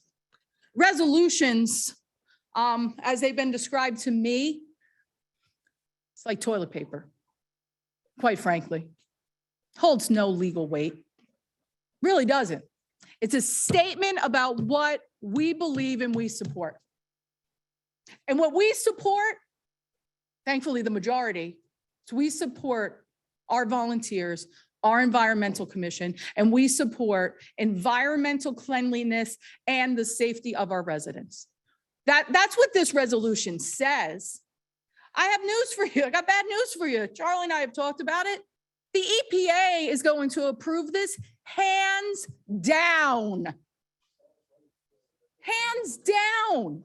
If you think that this is going to stop the plant, I got a bridge to sell you. No, literally, I have a bridge to sell you. Because this is going through. This is going through. It's a matter of what your elected officials think of your safety and your environment and your air, because it is going to impact us. Of course, Mayor Mack over in Woodbridge wants this to go through. They're cleaning up a brownfield site that they're not making any money off of. And as soon as they turn around and they put this plant in operation, do you know how much money that's going to bring into Woodbridge? I mean, come on, guys. We're smarter than that. We're smarter than that. You want to know what I'm excited about? I'm excited about the conversations that I've been able to have actually with our MCUA, because they have a really great environmental plan that's coming our way that impacts Sayreville, that they are putting in the works, and they are truly working with the governor in order to make sure that we can reduce the amount of truck congestion that is coming out of the sewage plant. The way that they're going to be able to turn around and actually change the product that is coming out of there and how it can be used and how it can be actually really environmentally friendly. That's what they're working on.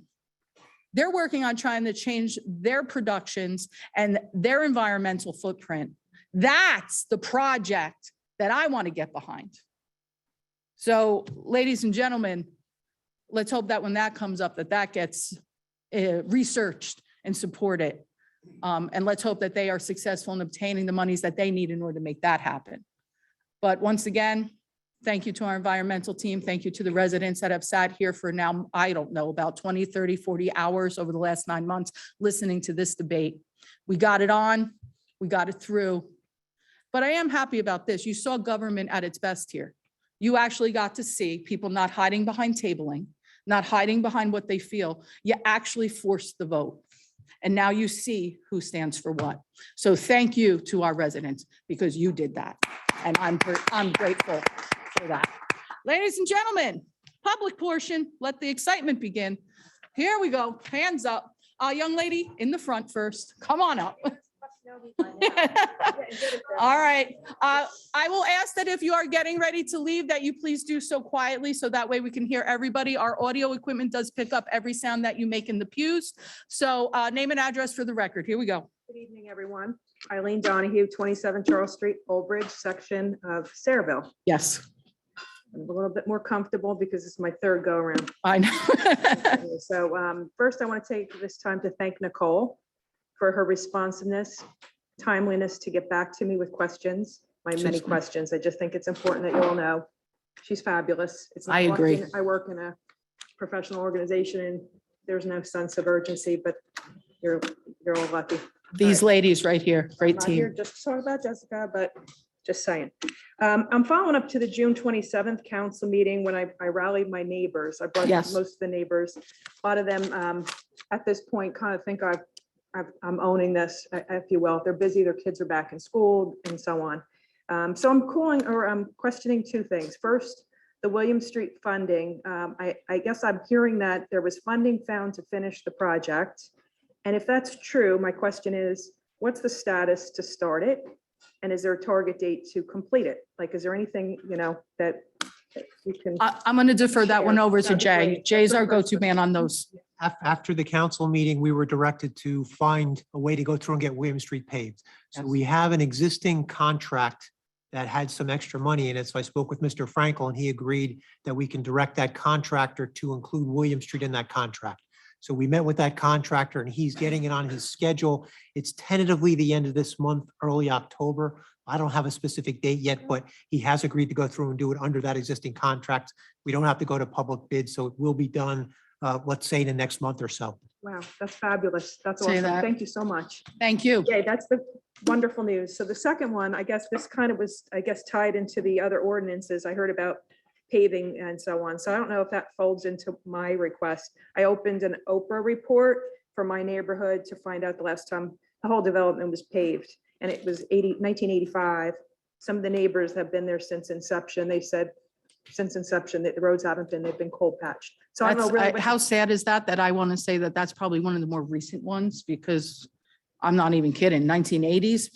I drove I've seen by. some scary looking things from the 70s still living over here. I saw some roads being paved in one of the minutes and I said, why are those roads getting paved and not mine? And I said, they're just as bad. So I appreciate that, but I guess, so I'm here for one reason, to represent where I live. Okay. So the long and the short is, okay.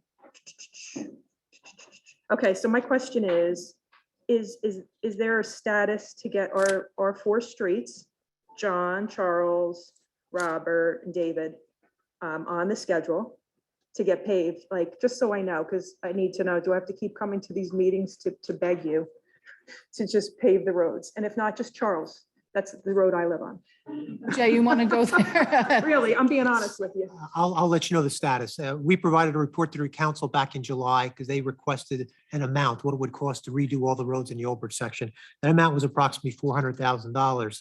75 of that was for William Street. So approximately $325,000 is needed to pave the balance of the roads in the Old Bridge section. The borough does not have that money budgeted at this point. The ordinance that was on the agenda tonight was appropriating funds for road improvements next year that were selected by the Public Works Department based upon their conditions, and the roads in Old Bridge were not included. So at this point, there are no specific plans to pave anything else in Old Bridge other than William Street. So what's the process to get our roads, like, can we ever get them done or no? I just want to know, because it's like the aesthetics and the development, the child down the street, and actually my neighbor was going to come. Her daughter actually fell and hit her knee and it was very bad. She had to go to the hospital. She took pictures. She's actually a nurse and she's like, she was going to show up and just to show that it's dangerous. And I know one of the neighbors at the one meeting explained I don't know if somebody gets hurt, is there a potential lawsuit? I don't know if that would be a question for the borough attorney, because she's still got issues with her knee and it's like, is that a concern or no? Go ahead, Mike. I'm talking, there's 4-inch divots and it's just shambles. So I just want to know if it's dangerous. Well, again, there are mechanisms in which to report dangerous conditions. Mhm. So my suggestion to you is to have that next door neighbor go to an attorney who's familiar with the process Okay, on reporting this type of instances, okay. and then the borough can respond accordingly. Okay, so, thank you. So back to my original reason that I'm here. I rallied the troops, that's what Dan Frankel said, because I actually opened an Oprah report to find out when was the last time our development was paved, 35 years ago. And I've seen roads that get paved over and over again, which they looked like they were fine, in my opinion. So my question is, am I ever gonna get like an idea from the town? I'm a taxpayer. We really don't ask for much. Our development is kind of forgotten since Hurricane Sandy, half the development took the buyout. Or we just sit there and just pray, like, what do we do? Nothing? At this point, what should I do? Because I don't want to continue to come to these meetings, waste my time sitting through this, and I'm happy I did. Very interesting. I just want to know, what should I do at this point? Should I go to the governor? Because that's my next step, if I'm being honest. I would like you to go to governor if you can get us money. That's what needs to happen. So I don't like to step on toes because when I do, Councilman Conti, he is in charge of Public Works right now. However, he's chewing right now, and Councilwoman Novak has been a part of Public Works for a very long time. She knows that process on how those roads, I know that process too, but I know that. Approximately 30 years ago, the CME did a study that was supposed to repay all of those 10 years. As you can see, we're still, what happens is that we, in the budgeting process, we allow a certain amount of money. We try to go along that list, whatever is next on the list, as well as we might add roads or subtract roads depending on if we know there's a water or sewer project going to be done. Next year, even though that road might need repair this year, we're not going to do it because we'll be doing it up next year. And conversely, if we have a road where something is being done, like we're replacing lead pipes because we're mandated to do it, right, we might bring a street up that we would normally not be paving. And then we ask Jay, what do you think we can do with this amount of money? He tells us what he thinks we can do, and we go from that. Every year it's a process. We try to use this list. But again, some of the streets either move up because of projects or move down. I'm going to be honest with you. As the mayor said, 1985 is relatively new paving because there's streets, we're still doing Tangletown. Probably hasn't been done in 100 years because we didn't even have storm sewers. I understand. Thank you. So I'll give you the long and short of it. It's very simple. Here you go. In order for more roads to get paved in this town, we need a bigger road improvement budget. When I first took council, almost 10 years ago, I was in shock. It was one of the first things that I flipped out over. For 20 years, the road improvement budget had remained the same. It was what, 2 million? 2 years before you came on, I came back on. In 9 and 10, Hadn't done anything. So that immediately put us behind because one of the reasons why I ran for council was like my roads look like, quite frankly, crap. All the roads look like crap. I'm driving the same things. So I got put on Public Works and I started to do a little bit of research. I drove around and did the whole road review, found out all kinds of things about this type of road, alligator, this, blah, blah, blah. At the end of the day, it came down to the fact that no money was being put in addition into the road improvement budget. We got that jumped up 2 years in a row, fought like hell, but got it up over $3 million. What's our budget now for road improvements? A little over 3 mil. Now, you think that sounds good? It's terrible. Because just the cost of engineering alone eats up a large portion of that, depending on how long your roads are. Not only that, I found out that also macadam asphalt is driven by the price of oil. Well, big freaking disaster for us right now, isn't it? Because now the cost of that material goes up. $3 million, 3 point whatever million dollars gets us nowhere.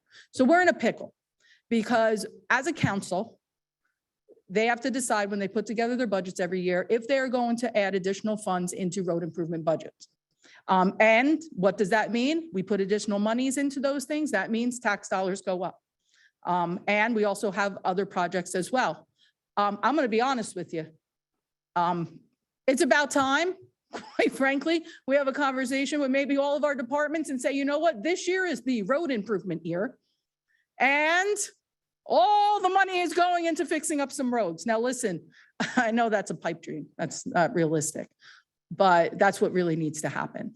So now what we did was we at least know that what did you say? $400,000 is what it's cost in order to turn around and do that particular section, your particular section.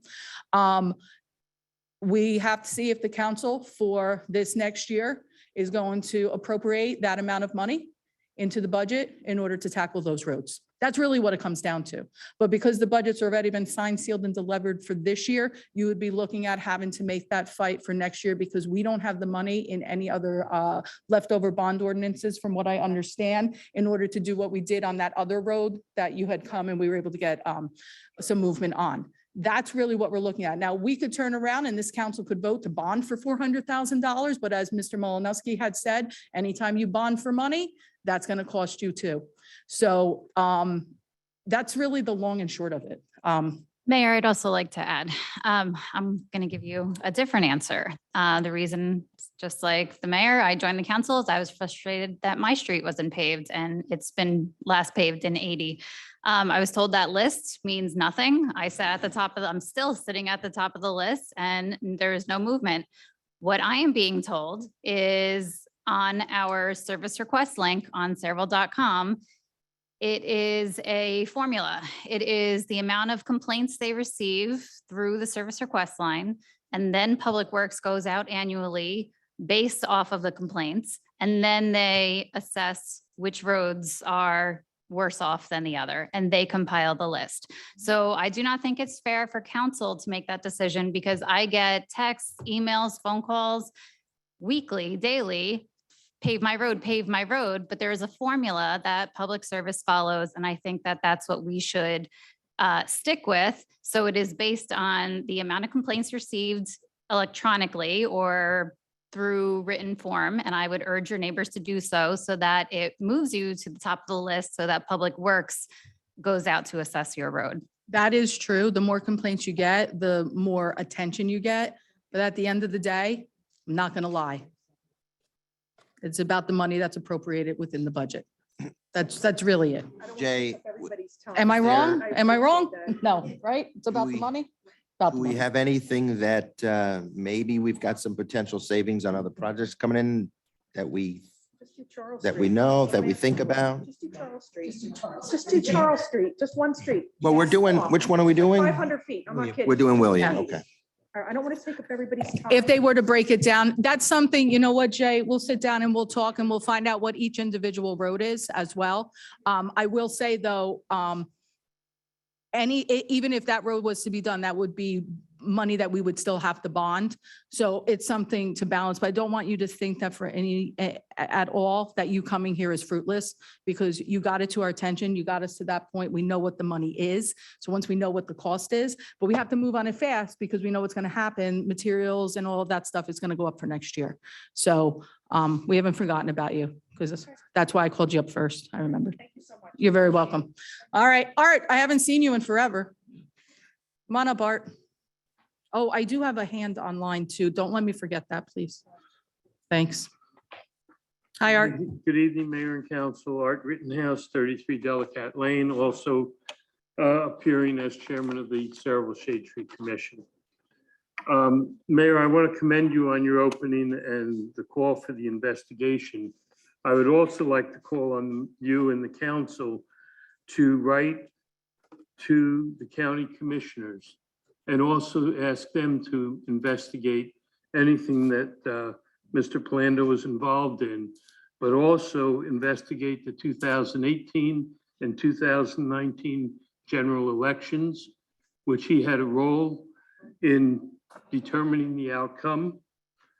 And also the radio system, which still puts our police, fire, and EMTs in danger. Mr. Palomino was there. And you cannot rely on the county council or the county prosecutor, because county council was the one who refused to give me emails on the radio system. I had to fight it with the government records, who then said, yes, you are correct. By then, we had already spent the money on Harris radios. So you cannot rely on them to get an accurate investigation. It's got to go outside of Middlesex County, but you should still write to the commissioners and ask for that investigation. Thank you for that. Can I just say one thing? I did want to add. One of the things that I was looking at for that investigation, I don't think I made it clear. I was going to start, once we do get that investigator and the auditor in place, I was looking at minimum the last 3 years. But I agree, might have to go back a little bit further, but I do want to definitely take it in pieces. So Right. thanks for that, Art. And I appreciate that. Go ahead.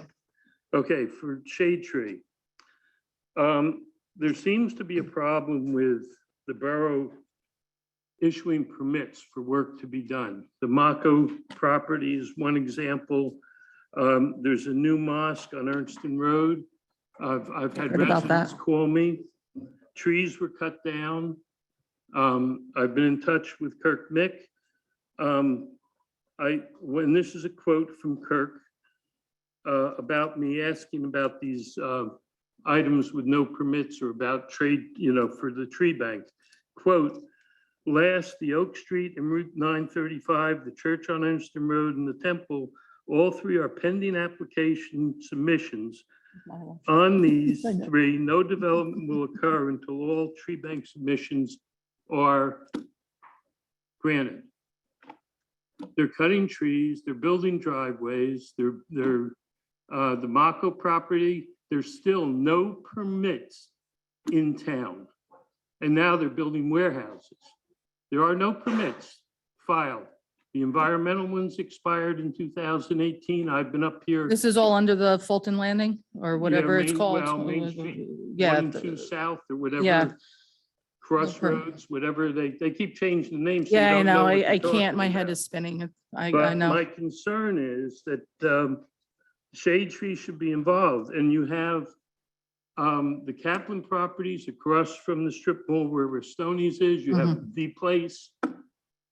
Neither one pay into the tree bank, have paid in. So nothing, and what I was told was the affordable housing exempted them.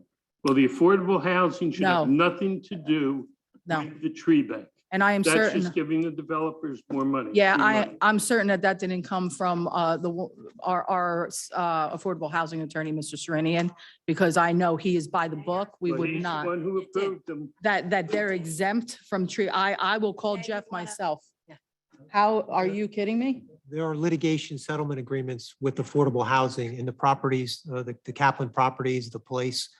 They are in the settlement agreement. It says that they're exempt from those requirements. Let's just turn around and just double check on that. That might be something different because because you were up here during that affordable housing debacle. So we'll look into that to see if it was part of that settlement agreement because we were rolling back, if you remember what was already signed, but I'm very concerned about that Fulton's Landing piece without those permits.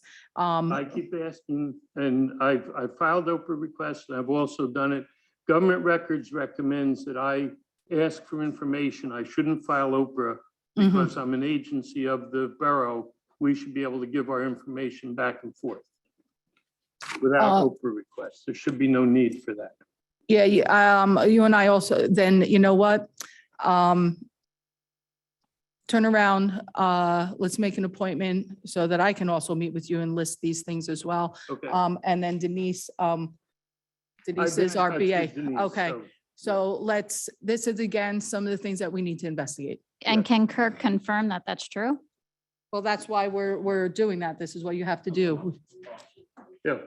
Yeah, is Kirk still Yeah, here? Kirk's still here. Oh, Kirk, I can't see you past here. So we'll take a look, sit down and try and pull all that paperwork together. Oh, you can? Oh, fabulous. How about, I'll let you guys sidebar that and discuss, and then, we can come Okay. back, okay? Thank you. Anything else, Art? Nope, that's it. Fantastic. Thank you. Yeah, what's that? Exactly. All right, let's see, everybody pause. I do have an online, I've been ignoring my poor online people. The only thing I see here, Nicole, is the individual is listed as owner. Okay, so the individual that's listed online as owner, you're in the public portion. Please state your name and address for the record. My name is Stanley Droll, 121 Bezette Street. Hello, Stanley. Haven't heard from you in quite a long time. Go ahead, Stanley. Yeah, I was hoping you wouldn't hear from me at all personally. I'm going to speak mainly about the discussion you had. Are about- we able to hear him? Hold on a second. We're going to increase your audio so that way we can hear you. Go ahead, Stanley. Okay, can you hear me now? Much better. Yes, originally I wanted to speak mainly about the discussion about flags at the Borough Hall a couple of months ago, last month.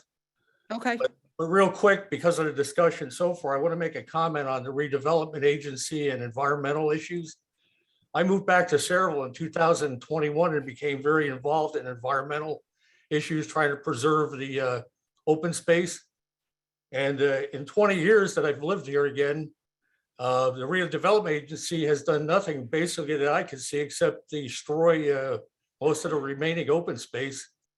And most of the development has been warehousing and types of activities that don't do much for the betterment of the people of Sayreville. So I believe and a lot of it was done very secretive. Even as a councilman, I never really can find out a lot of what went on. And I'll leave it at that. So I think looking into the redevelopment is an important issue. So I'll move on to the flag. I was very concerned listening to the two meetings when the flag was discussed. I think you might have gotten a letter from the VFW last few weeks. Did you? Okay, and I'm speaking as myself tonight, not a representative of the VFW, but having served for 24 years in the US Army, which is one of the most diverse organizations in the United States and always has been, the one thing we had on our uniform was simply a United States flag, a division patch, or a regimental emblem, and that was it. The reason being is, as you can see around the world and anywhere, people have different ideas, different movements are in, political issues, and you can destroy a country unless you have something to unify you. And the military in particular was very concerned of it because you're dealing with young people. You're away from home under a lot of stress, heavily armed, and any little thing can set off a major issue. Luckily, that seldom happened. I believe that the only things the Borough Hall should be flying would be the American flag, state flag, or any government agency flag that's appropriate. I believe Sayreville doesn't have any prohibition on what you can fly on private property. So anyone can fly any flag on their private property they want. And I think that should continue. So I don't know if you're going to work on some type of ordinance, or where are we at on this flag issue? Don't know where that is. I know that the LGBTQ plus community, the month that flag for Pride Month has since passed and expired. I think this is now what, the fourth year that we have flown that flag, or is it the third? I forget now. Third year. So I don't know where the flag ordinance is. I said my piece on that. Well, I want to continue on. I don't think we should continue flying any flag up there. It's going to just lead to the next person wanting his flag. Where does it stop? Who decides what? The council decides right now because there is no ordinance, and that was my stance on it, that right now, I like the idea of if somebody wants to fly a flag, come up, petition the council gets to vote on whether or not that flag is flown or not. At least you know where the council that you've elected, where the people stand in reference to that particular flag, idea, notion, or group. I think sometimes the residents need to see where people land on certain issues. That's my opinion. I was very proud that we have flown the pride flag. And at the same time, in flying the pride flag, we did not remove or pull down or share a flagpole with any Well, of the United States, of our flag, the United States, or any of our service flags at all. I would never, ever condone that. I never said you did. What I'm concerned Yeah, is. no, I know. I think it's very unfair to start singling out which group you're going to decide. Oh, I would never single them out. I just think that the council gets to decide what they want to do. Well, Yeah, I think it's good that the government works that way, so that, it's an opportunity for us to get to know the different, the various populations in our town. And, on a case-by-case basis, if there are populations that see themselves as vulnerable in certain areas, and they have ideas or initiatives for ways in which they can combat that or have the government support that cause, for them to feel less vulnerable or more comfortable in their own homes, we should be able to have the opportunity or grant that platform for us to see reason to that. And for us to grant the platform to our populations, if we're calling that divisive, I think that we need to be reminded that, this isn't an actual battlefield. The things that we say divides us, on the battlefield may not necessarily be the things that divides us when we're at home. All right, my friend. So I'm deeply grateful for you expressing those thoughts, but we need to be very cognizant that as a government, it's important that we hear our population and work with them in various ways for them to feel as comfortable as possible in our borough.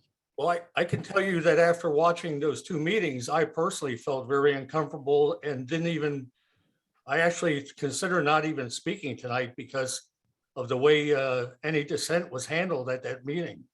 And then with that being said, the way the government ought to work is that now, if you believe that there's a large enough population and you feel uncomfortable, you feel as though you're vulnerable in a certain space, right?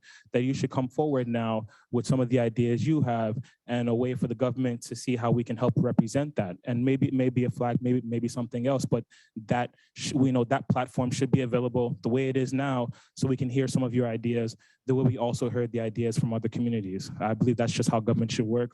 And we were able to show that in June, and hopefully we'll continue to do so moving forward.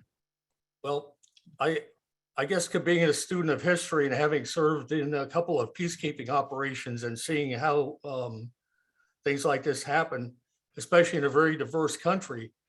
If you're a history buff, prior to World War I, the Austro-Hungarian Empire was the most powerful force in Europe, or just about one of the most powerful. And within 1 year, it dissolved into what they called a group of fighting different groups and religions who had one thing in common: wearing an Austrian uniform, and it collapsed. And I think we should avoid doing this type of thing, showing disunity. The only thing a borough building, a government building, should have is a US flag and government entity flag, is my point. I appreciate your statement, Stanley, always, but more importantly, I appreciate you and I thank you for always calling in. I'm glad that you decided to call in despite how you may have felt at that meeting. I don't know what the future will hold. There might be a flag ordinance in place, there might not. I guess we're just going to have to see. Well, I prefer to avoid, I think, issues in the future. We should allow everyone to fly any flag they want on their own property. I don't care what anybody flies on their own property. When you do it at a government building, it's a different story, I believe. And if we do open it up to do it, I'm sure I'll be coming with a couple of flags throughout the year myself, although I'd prefer not to. I know you, and yes, I know you will be bringing some flags, Stanley, and I'm sure I'll probably support them too. So Well, I don't think you will necessarily support all of them. But, maybe not. Right, well, But that's at the least point. you'll get to know, where I stand. Yeah, well, that's the point I That's it. wanted to make. And again, the second meeting, I particularly was kind of shocked at the way people were bullying certain dissenting arguments. It got pretty bad as a person watching it on TV. Yeah, I get very personal. I listen, I've gone to too many funerals of people who really represented underneath that flag. And what I saw was, in my opinion, somebody trying to hide behind an ordinance so that people didn't see what their real feelings were. That's my opinion. But it was the group of people, the young people that I deal with, the way society is different now. I was very passionate about that, and very passionate about that. And I honestly, I don't know if the right word is, I apologize for that. I can't apologize for how I felt. If it made people uncomfortable, I'm sorry it made people uncomfortable. But I'm going to tell you, I'm watching every day as young students, middle school and high schoolers, feel uncomfortable every single day with trying to express who they are, getting beaten, turning around and thinking that suicide's their only option because somebody legitimately bullied them. Because they they identified under one of those colors. And I'm sorry, until you literally look into the eyes of a young person and know, and all of a sudden the next week they're gone. Well, I Because understand that. I understand that is where that was coming from. I can And I understand. was that. not, wanna I let was you not know, going to let that go by. wasn't. I can tell you many stories as a peacekeeper, particularly watching people killing each other Yeah, in front of peacekeepers over symbols and flags and things. I'm sure you get mad too. And I vowed, I would hope to never see that happen in my own country, but slowly but surely we're heading that way. Yeah, it's scary, but thank you, Stanley. All right, I thanks respect for, you. listening. Anytime, Stanley. Thank you. All right, we've got more hands in the public here. So let me see. When I see new faces coming, I do like to bring them up. So please, plus you were standing. And I feel like I neglect that side sometimes because I can't see over. Hi. My name is Teresa Hearing. I live at 8 Parkway Place in Poland. I don't think they can hear you. We might hand you a mic. Because it's a little hard to pick up. Can you hear me? I can, but I don't know if you'll be able to stand on your tippy toes. I feel you. There you go. Take the mic. We need a box. Go ahead. My name is Name and address, please. Teresa Hearing, 8 Parkway Place in Poland. First, I want to thank the council for hearing me and thank you, Mayor. I'm very concerned about what's happening in my neighborhood and I'm here for myself and my neighbors. And I just want to say that this is basically just strictly off of safety concerns that I have. In regards to everything that you talked about with Mr. Polando, I'd like to know if what he was involved in with the mosque is going to be also under investigation, and will they be able to continue to build until it is? Because I don't feel that there have been proper permits taken out. I don't feel that safety codes have been met. I live right there. My backyard backs into them. My backyard is now a parking lot on a daily basis, 3 times a day. I have lights shining into my bedrooms, you know? I have doors opening and closing all day and all night long with these cars coming in and coming out. We have trash up against our fences from where they took down all these trees that I don't think they had permits for. Used to be all trees we looked at. Now we look at all cars. This is not fair. I've been a resident here for 30 years. I paid my taxes for 30 years here. I volunteered in this town for 30 years. We heard nothing about this. It just happened overnight. I don't have a problem with any, I think it's wonderful what they want to do. I just have a real problem with where they're doing it. This is our backyards. Please, we need help here. This can't.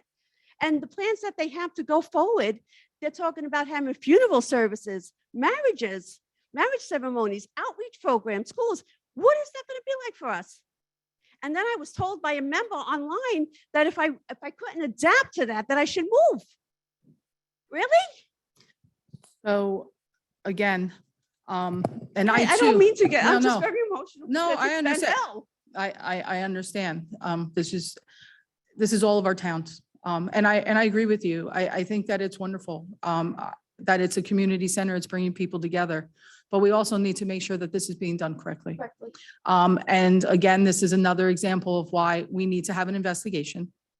And we do have Kirk here. Kirk, come on up. You can? Okay. So Kirk, yeah, absolutely. Thank you. You're very welcome.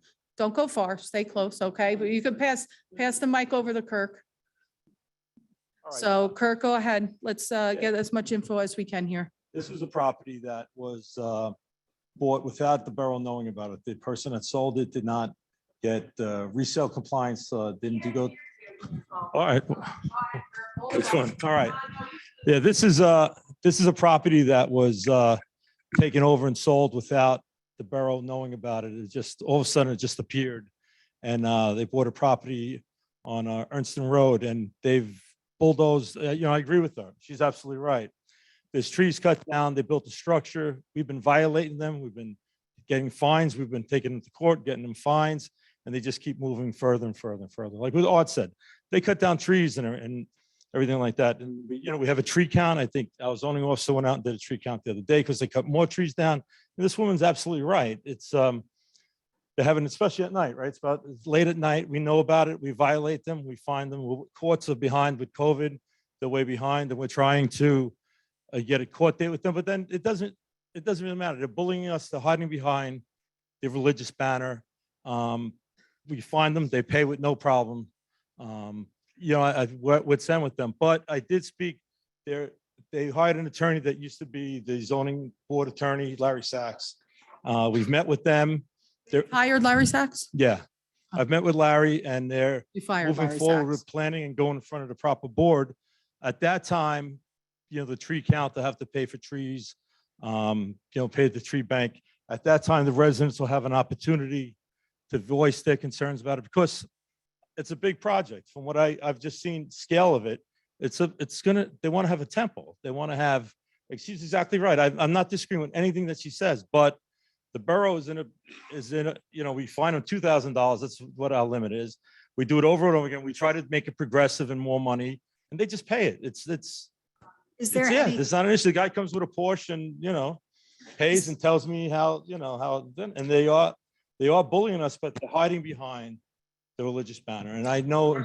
so is there any Yeah, way we I could don't shut have the them problem. down I for don't have the ability to violations? arrest anybody. So here's But the let me just- issue. let me Yeah, just finish up, Kirk. With I want things to at know. night, if there's over parking with cars and things like that, call the police, have them call out the fire marshal's office, or have them go out and issue tickets with the, coming here.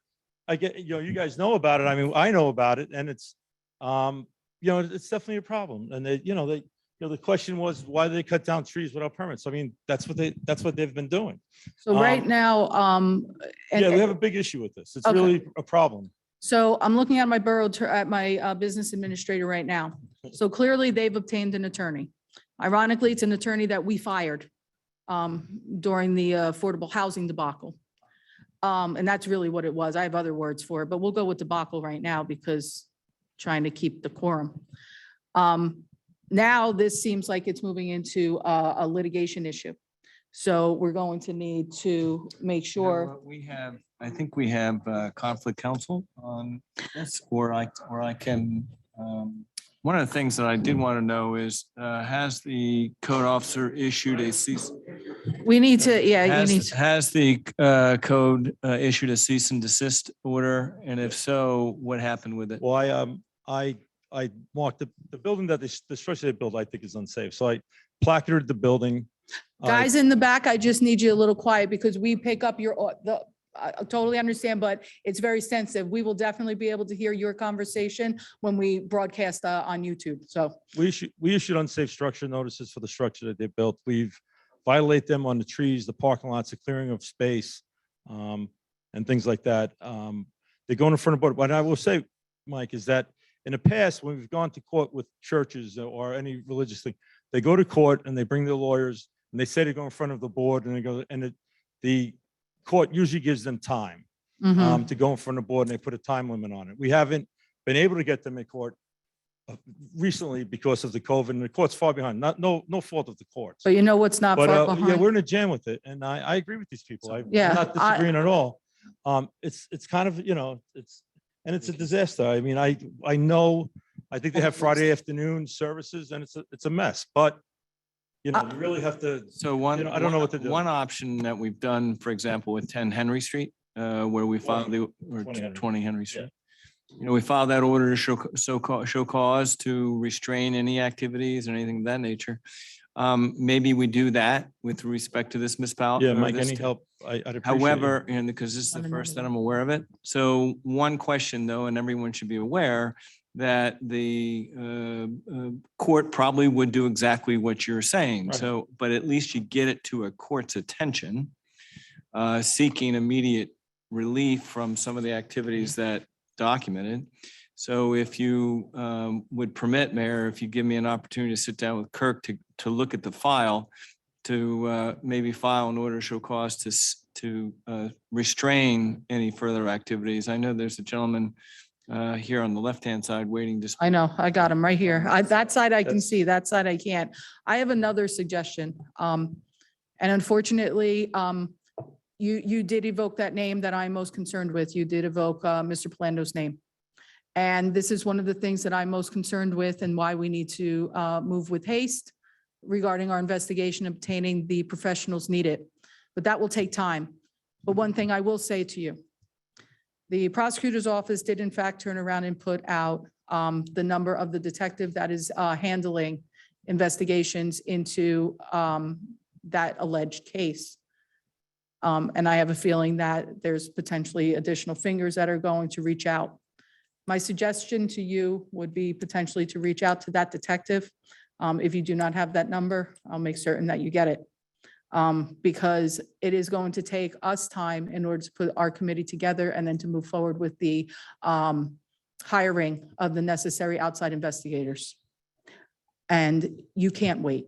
No, I think it's obvious that favors were done for donations, and who knows where those donations went, because nothing has been done legally there, nothing at all. There's a Well, fire waiting to happen in my backyard. And even, Those are my kids. yes, and with Kirk Mick here, the concern that I have is that sale and the fact that this was unbeknownst to us. We really did not see this coming, and the concern of the sale and not possibly obtaining appropriate documentation through the borough It was before we knew about it. before you knew what was going on. So I implore you, and I implore your neighbors to please reach out, see what kind of assistance that you can get through that agency. And this is what I'm concerned about. And this is what I'm concerned about. And it is a tough, tough spot right now to be in the middle seat. But I swear to you that I'm going to do the best that I can in order to make sure that our town is represented, that our residents don't feel the fallout of whatever was happening with Mr. Palando in the backfield of any agreements. Okay? I wish I could give you a more immediate response. You're welcome. Please. Yes. And Mike, our attorney, will also meet with you, Kirk, in order to go through everything. Okay. Okay? I knew it was going to be a long night. Please step up. Name and address for the record, please. Yes, Shamir Sadar. So, yeah, I think we might want to hand, let's just keep it quiet here. I know, it's just so low. State your name one more time for Jess. Shamir Last name? Sadar. Got it? Sadef? Yeah. All right, I got it. Thank you. Welcome. Thank you very much. Just- Address too? Did yeah. you get that? 216 Armstrong. That's what I thought. Go ahead. First, we would like to address the situation with the neighbor. I did spoke to her on Friday morning. We did order a container to take out those trash that she's talking about, the brushes that was there. The company didn't have a 30-foot tree container in stock. They say they're gonna have it this week. We'll put it there and get those removed. By the way, we did take care of the spraying of anything that was supposed to, from the woods, whatever it is. By the way, there were some dead trees there. That's what we took down. We cleared up. And when she's saying that we have things there 3 times a day, that's not true. It's once a week. Friday is our prayer day. Okay. Friday. We do be there, but not much cars during the day. Probably 5, 6, 7, 10 cars. But on Friday, yes, there's more cars. And so I just want to represent that, make that clear there. And we are in every tree, we give the count of the trees to the city hall. So we will replace the trees when we, because they're all some are dead trees, and whatever we remove, we will replant or pay to the bank, whatever is appropriate. But most likely we will put it back, because we did mention to the neighbors, and she probably had a flyer also. We did the pine cone trees. We mentioned that we will plant all along the fence line so that it will grow up and become a privacy again. If the neighbors think that these trees are privacy or a park or something, it's not a park. It's wild trees that's growing there. And we will replace it with pine cone trees, pine trees, to make like a tree fence, to give the privacy back to the neighbors if that's concerned. We don't want to make the neighbors unhappy. We want to make them happy. That's all. We're not here to make anybody unhappy, but I'm here to represent that we will do our best to make sure that the trees are planted back. Thank you for coming and for speaking. I really do appreciate that. One of the things, though, that we do have, and I need you to coordinate with our code enforcement, with Kirk Mick, that was just up here, along with Mr. Dupont, and also with Mr. Rittenhouse as well. We have a plethora of ordinances and laws and regulations in reference to any type of development and any type of, tree removals and so forth. It is imperative. We have to hold all of our residents and all of our owners to the ordinances and the laws that are in place. I want to make sure that that's being done, not just obviously for our residents, but also for you as well. I want to make sure that I don't want the community center to be something that is hated within our community, because I think it's something that is really good. We're a diverse community. And I don't want people to automatically turn around and just assume that, oh, this is an invasion and making our everyday lives a disaster.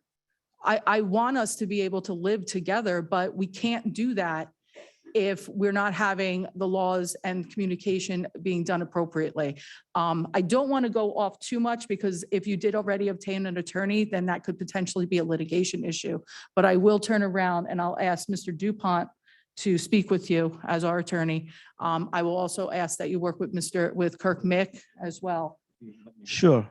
Actually, I'm going to have Mike go back into 310 with you so that he can get your information. Okay. Because clearly, we need to get this rectified.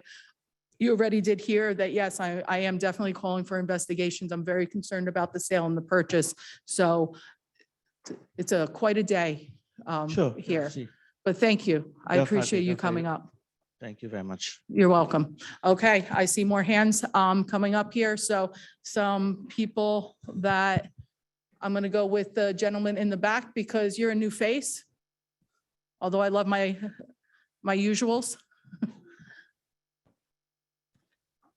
Yes, sir. Name and address. Michael Weaver, 10 Parkway Place. Thank you. Hear about the same situation. Perfect. I went away a couple weekends ago, emptied out my shed, get some stuff out for camping, came back, got into it the following weekend, and it was loaded with roaches. My shed was loaded with roaches. Now, I went over to my neighbor's house today to get pictures of their property, of where they cut down all the trees. His shed now is loaded with roaches. All the trees were cut down. They were live trees. They were not dead trees. They cut them down. They pushed them up to every single neighbor's house in that development. Every house has dead trees now pushed up to their property. That's rodents, that's rats, mice, other animals going in there. I walked in the backyard. This is a public health issue. I walked in the backyard today. I got bit up by mosquitoes. So now you have encephalitis and other stuff like that. I'm in pest control. I deal with this shit. Sorry. I deal with this. Hey, I'm impressed it took this long for something like that to 3 o'clock in the morning, I go outside. I got pictures of the property from their lights still on at 3 a.m. Mhm. shining into my bedroom windows. Cars, all hours of the night going through there. During Ramadan, that's the worst. You're talking 100 to 150 cars back there, if not more, getting stuck in the mud, spinning out. You have their parking attendants yelling and screaming, turn left, turn right, back up. Come on, stop. No, you stop. We can't take it. Nobody in the neighborhood is happy. It has nothing to do with a religious aspect. It just has to do that there's no it's courtesy about for land use. anybody. This is about the land use. This is about quality of life. Understood. Yes, Yes, without a doubt. Them putting up these trees. Now, I have pictures from the other day, 1 a.m. when they were leaving with the cars out there. All right. So I got pictures of the headlights and everything like that pointing at my house. It's ridiculous. We can't live this way. No one in that neighborhood. The lady across the street from me, she has the lights from their lights that they actually put up shining in her bedroom windows 1 block over. I appreciate you coming here because I do pass that area quite often. My parents live in Laurel Park. I'm on the road. I have to be honest with you. I was in shock just within the last couple of weeks. I don't even recognize the property. I know that was Joe Ambrosia's property. It was his law offices. Yes. So I was in shock at the size of that particular space and how much it had changed. And I can only imagine what's going on. That is why I'm glad that Kirk was here. You have my word, and please, I implore you to make that phone call as well. As we said. It's going to take us some time.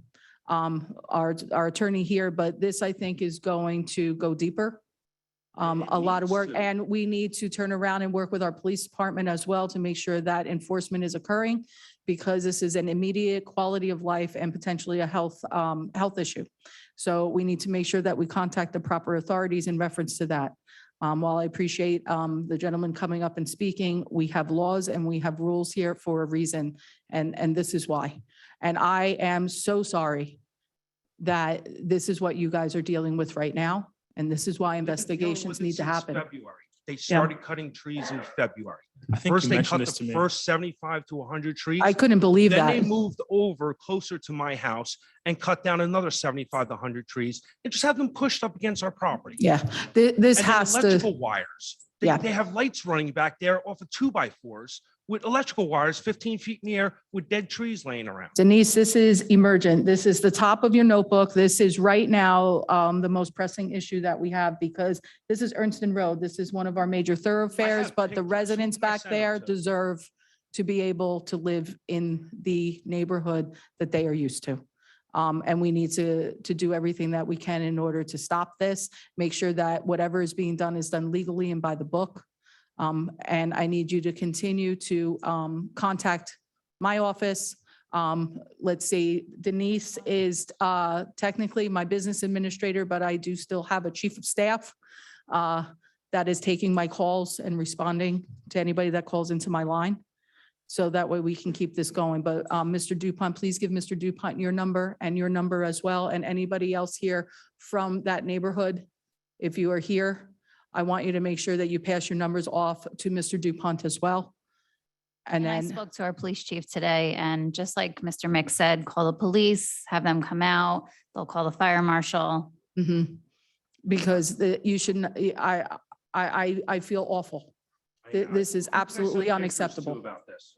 Mhm. Who wants pictures? I have them right. Oh, now. I trust I'll you. send them. You know what? There are certain times where but keep those pictures, Oh, I'm document saving them. those pictures.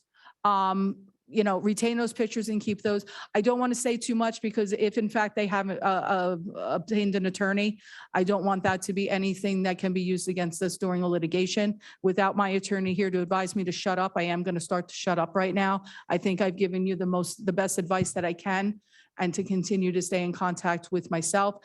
Contact the police department. Absolutely. I can't enforce the laws. If you call me for an immediate action, you're not going to get it. The police department is the ones that are going to get you the immediate action. And we're on it. We're on it. Thank you so much. Okay, thank you very much. Anybody else from that area that wanted to come up and speak first? Yes, in the back, in the blue. Thank you. I'm going to try not to break up the comments for this, and then we'll bring in more. Yes, name, please. Good evening. My name is Joe Karmazin. I live at 322 Ernston, right across the street. Oh, boy. Okay. I just made a couple points. It's not that big. It's big writing. It's not that much. So first off, I've witnessed at least 3 car accidents in front of my house. It's a double yellow line to turn into there. So people Denise, are please making- ask that the police department pull an accident report for that area, since that change in use has occurred. That will be helpful. Oh, yeah, there's been at least 3. Yeah. I mean, I work, so there might have been more. But the problem is they slam on their brakes, they miss the turn because there's no proper signage. So people rear end them. Right. And they also, to cut people off, we hear the horn at least 15, 20 times a day. Mhm, It's mhm. constant in and out all day. It's not just Fridays. They're there sometimes 3:30 in the morning. Okay, parking lot has a decent amount of cars. I mean, it's not 100 cars, but it's a decent amount of cars in there. So after these accidents happen, no one cleans the glass in front of my house. I have to go out there. The tow truck driver's technically responsible. They just push it to the curb. Just push this one. So I have to They're go out supposed to do there, that. and it's a busy road. So I have to do it at like 4 a.m. when no one's out there. Go out there with a shovel and a broom and sweep up all this glass. It's really dangerous. During their big events, it's really hard to get in and out of our driveways. Mhm. Our driveways are parallel. It's literally straight across. Straight across. Back right out. And it's dangerous, really dangerous. Like I said, it's a double yellow line. They shouldn't be making lefts out of the facility. Mhm. but they do, the other thing I really wanted to touch on is they also U-turn in our driveway. People for that facility, taxi cabs park in my driveway, drop people off before. They use my driveway as a crosswalk. People walk from the Madison Park and they cross in front of my driveway. Well, this is a nightmare. Like I This is a said, it's nightmare. constant noise. They have a huge floodlight on the top of their building that shines into my house every day, no timer. It's on all night. Jay, we're gonna have a lot of work on this one. It looks like. When I they don't know have what their- I zoning think- is over there or anything and what usage is. But, It's a residential zone. This use is not permitted. They submitted an application a number of months ago to the zoning board. It's incomplete and they haven't returned since then. so they're operating basically, not in compliance actually with the zoning. It's residential only. So we have a major problem on our hands. We have Yeah, a major they problem. put up a basketball hoop and there was kids screaming and yelling 11 o'clock at night the other night. Yeah, that's an immediate call to the police department because that's a violation of our noise ordinance. I mean, I don't know much. I'm not I'm not a police officer, but we have a whole litany of things going on here. Yeah, it's really affecting our quality of life. It's- Continue to make that list. It's real difficult. We have been documenting the accidents and even the honking, the horn honking. And we go on their website and they want to build an 80,000 square foot structure there. Have you guys been on the website, what they're proposing to do in November? I mean, they're going to build this huge facility. No one even knows about it. I talked to everybody in town. No one knows about it. No, It's this is sneaking right unbeknownst in. to me. And I don't know who's involved. I know Palando's on a million of their YouTube videos. You go on YouTube and you look up their name and Palando's talking at all their gatherings. I already told you what to do with that. So Okay. I just want everyone to be aware, okay? This has really blindsided us. My wife's family has lived there since they built the house. Mhm. So, this is hard on us. Thank you for coming to the microphone and continue due diligence as residents. I wish I could fix it tonight for you. Clearly, that's not going to happen, but we're aware of it. PD. Okay, PD. Let's see. Okay. Anybody else on that issue that is new to our, come on up. Yes, all the way in the back. Right there. No, don't turn her. Hello, my friend. I'm losing my mind. I'm forgetting everything here today. How are you? Name and address for the record, Muhammad, I'm all. 9 Kanya Court, Sayreville, New Jersey. First of all, good evening, Mayor Good and respected. Up Good there. evening, Mayor and respected council members. If this was a discussion about issues and concerns that the residents were having, I would have more than happy to take a note of it and have it addressed to the best way as possible, but follow me through. But the most appalling part was the residents associating this community center with someone whose image is tarnished. Okay. If at any given point of time, if anybody can prove that any penny, any donation, or any exchange of goods or favor has been given to Mr. Palando in return for his blessing to that community center, I am on record. You can hold me accountable and my community members as well, right? So that thing, I'm sure that is completely ruled out. Okay.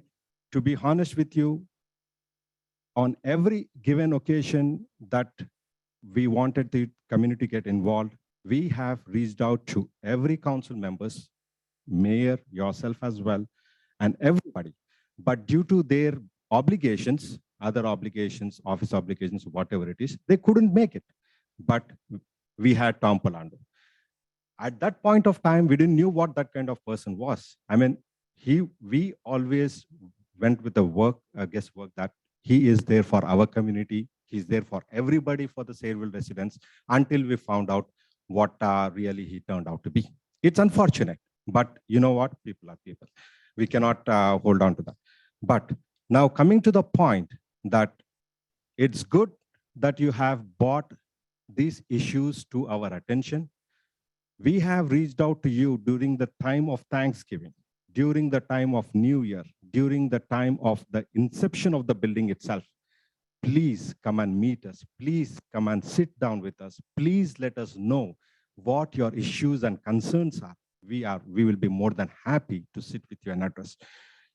Mr. Kirk, he was the same gentleman when we approached him and let him know that, Mr. Kirk, when we are coming up with that building, please make sure we are following every rule and conducts related to what the borough has. We do not want to deviate or from any of the rules, right? Because why? Because we wanted the community to be a part of us. We want to have some sort of partnership, collaboration with the borough as well as the residents, right? So we sat with Mr. Kirk. We addressed our issues and concerns. Actually, as a matter of fact, he guided us through that process. You need to do this, you need to do this, you need to do this. It's unfortunate to see Mr. Kirk speaking this way, thinking that he's unaware of these facts. But I will sit with him. I will re-jog his memory. And if he has anything else, we will take his advice and suggestions and we'll go forward. It's not a big deal. Coming back to the main, it is not only a mosque. It is a community center it is not only for Muslims or for any particular religion. It is for the whole town. Funeral services, it's open for everybody. Marriage services, you can use the community center.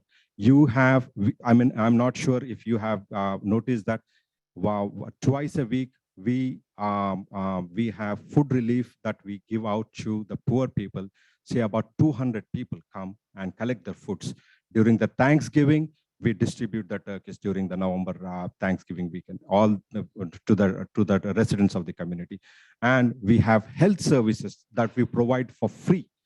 Last week, we engaged the COVID testing for free, as well as the blood pressure testing and the normal health services free health services that we provide. So these are the services that the community can avail to the benefit. Thinking that in mind, we are coming up with that community center. Having said that, going forward, yes, Ms. Mayor, we will follow and we are bound to follow whatever the rules and regulations are. We will abide by that. And also to the fact that the mosque is closed. I mean, the last prayers that is offered is around 7 o'clock, 8 o'clock. I don't believe we have cameras attached. If you want, someone said 3 o'clock, 1 o'clock. Give me the date, give me the time. I will provide you the footage if anybody was there at that location. There is nobody there. This is the only, being the resident of Sayreville for about 25 years, we have about 15,000 or 20,000 people. I'm sorry, give me 1 minute. People residing in Sayreville. We do not have a place of worship or a community center. We have to go to Old Bridge, or we have to go to some other places which the residents are being inconvenienced. But we do not want to start this at the inconvenience of the residents of other residents residing within the Sayreville. We want to have a partnership, collaboration. We would like to address their concerns. Like say someone suggested, please do pest control. Now, okay, we will do it. But what happens in that case? If you apply pest control, the insects will run away and move on to a different spot. Probably that could have been a reason why suddenly you found some cockroaches and roaches over there. But thank you for the opportunity. Thank you for giving me time. And we will make sure we will still collaborate with our neighbors. We love our neighbors. They are more than, if they have any questions or concerns, they can come to us. They can sit with us. They can have dinners with us. And we can all have a good time together and make this Sayreville proud and great place to live in, right? Thank you. Iqbal, can you comment on what's happening in November? Is something happening in November? I know one of the residents mentioned something in November. You're building a mosque, a bigger mosque community center. Now, we are not building in November. It is a process that is vetted out by providing the applications. It is going to take at least 1 year or 1.5 years, Mr. Conti. So, but we will, during this process, we'll submit our applications. We will make sure that applications and permits are approved, and we will take step by step forward. And whatever you do, if that area is not zoned for what you're planning, you're going to prohibit or not move forward with something.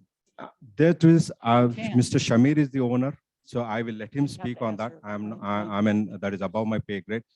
But think it this way, we have churches in this community, we have temples in this community. It is just that residents say about, you have about 15,000, 20,000 residents who do not have a place to worship. That we found that to be an ideal place. But having said that, like I said before, we will go through the permits processes and we will make sure we'll go forward, including our neighbors who are living within that community, just to make sure they are safe, they are secure, they are happy, and as a matter of fact, they can avail of the service. They were not about 150 or 300 trees. They were partial trees that were shut down to accommodate the extra parking lots. Yes, I see that the light is a problem, but no light goes beyond 9 o'clock in the night. But I will, no, let's not. We'll keep, No, address, no. Yes. That's okay. If- Don't address audience, Okay, just right here. If this is a concern, maybe there could have been days wherein they were left open, but I will get back to them saying that, guys, this is the concerns and issues that the residents have brought up. It's a genuine concern. Please make sure this isn't repeated. What's again. good here is that, number one, you have heard from your neighbors. Yes, In correct. essence, they are your neighbors right now. Yes, So you know where they're coming from and you know Yes. the things that right now yes, are a major issue. correct. So it would go a long way to turn Absolutely. around and eliminate those concerns and those issues. Absolutely. That's number one, right now, because clearly it's their lives, it's their everyday lives that are Absolutely. impacted. Quality of life. Moving forward, also from legal perspectives and from borough perspectives and regulations and stuff, you know that you have to move through the processes appropriately in Absolutely. order to make certain that the usage and whatever is occurring over there is done by the book and done by order. Absolutely. Clearly, we are going to look into every type of thing that unfortunately, it is No, unfortunate you have to. that you get involved, that when we have that name evoked, we have to protect. And this is the thing that saddens me the most, because I've known you now, I've met you, I've spoken with you, I've come, I've prayed with you, I've worshiped with you. And I have to say, I mean, so many of my students, they love when they see me in different places. And I am so happy because you graciously welcomed me into your faith. And it makes me sad because I know that you are good people. But when a situation like this happens, You have the to take a rest of the stand. community does not get an opportunity to see that. Yes. And immediately that creates divisiveness. There's a way to write this. I mean, sometimes things start off really wrong, and we'll be able to turn around and see if this gets righted, then we're on good standing. Absolutely. If it does not, obviously, I am in the corner of our residents right now, because there are a lot of things that aren't being done right, that is totally causing complete disharmony, inability to live and enjoy their neighborhood. So we need to find a way to make this work. We need to find a way to make this legal, sound, and right. Yep. And I believe you, I always take you at your word.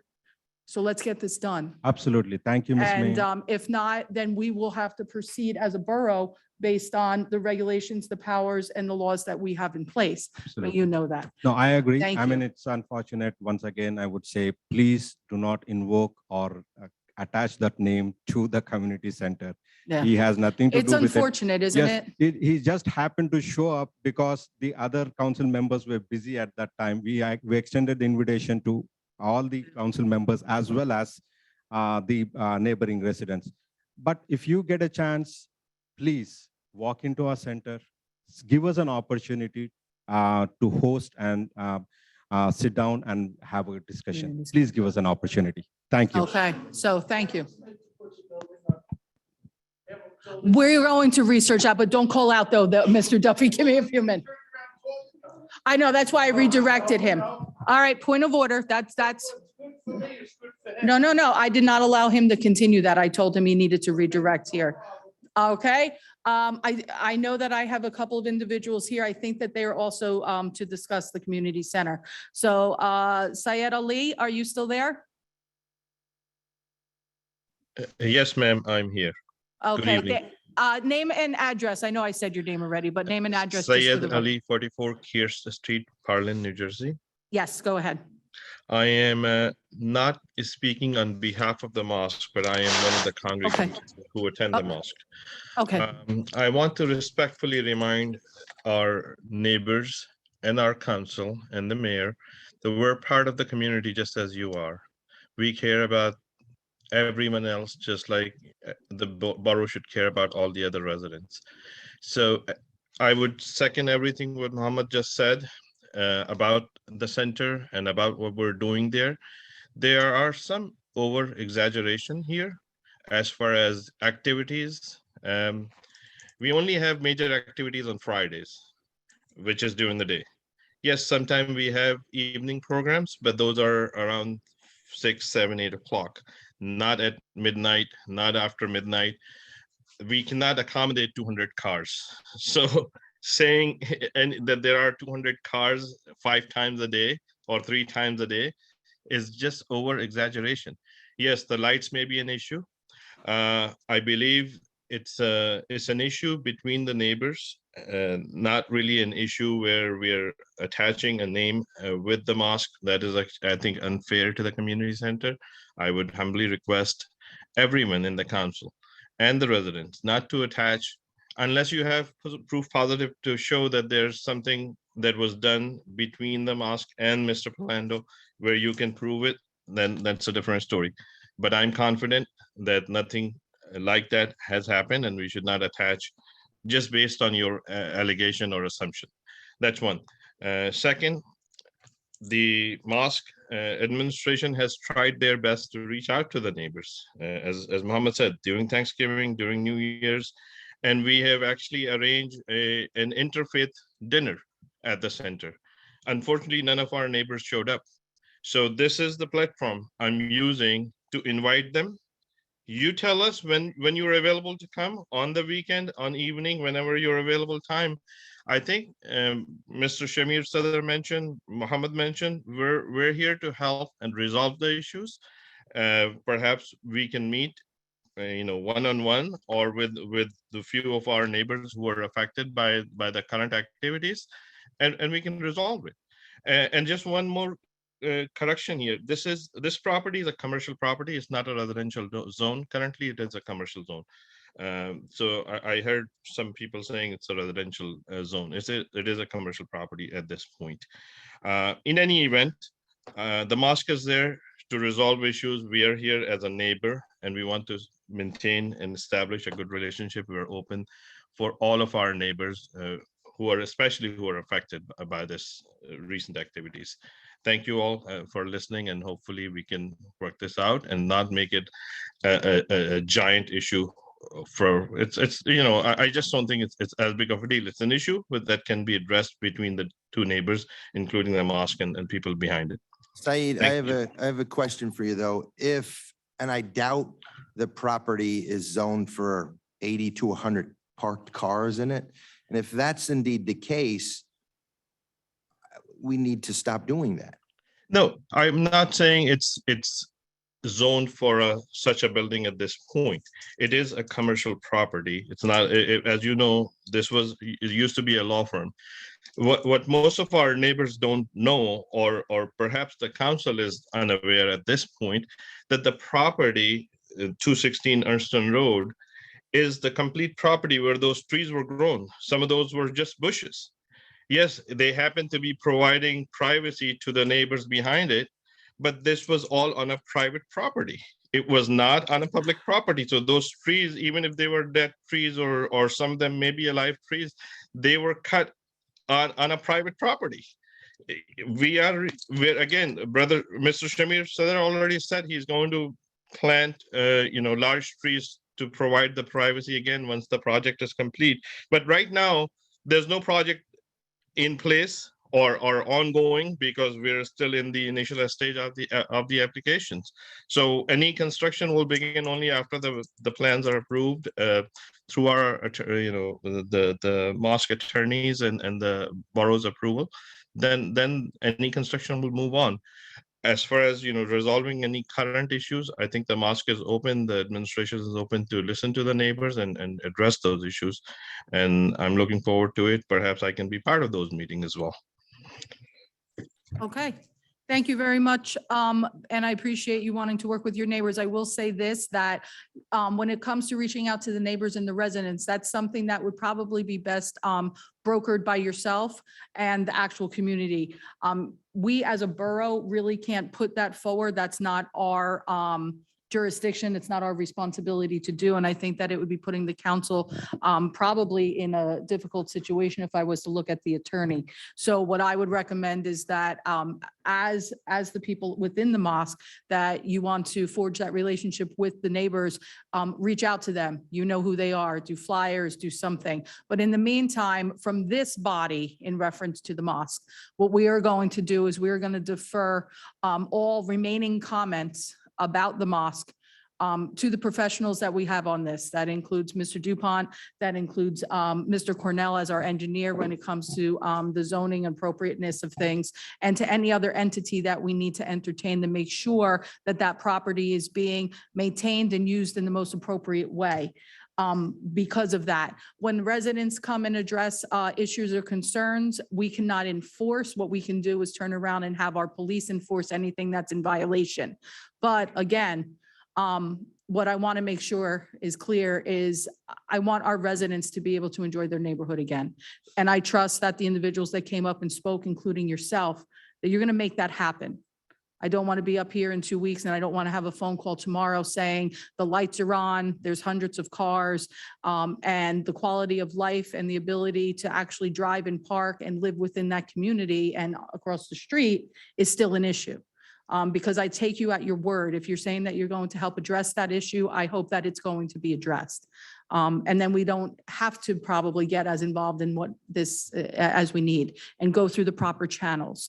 So at this point, I think from a council perspective, and I'll ask the attorney, because we know that there is Larry Sachs is a representative now for the mosque. We don't want to go into too much more, correct? Right. And so what I've done, I've had the opportunity to speak to the director of the mosque, Shamir.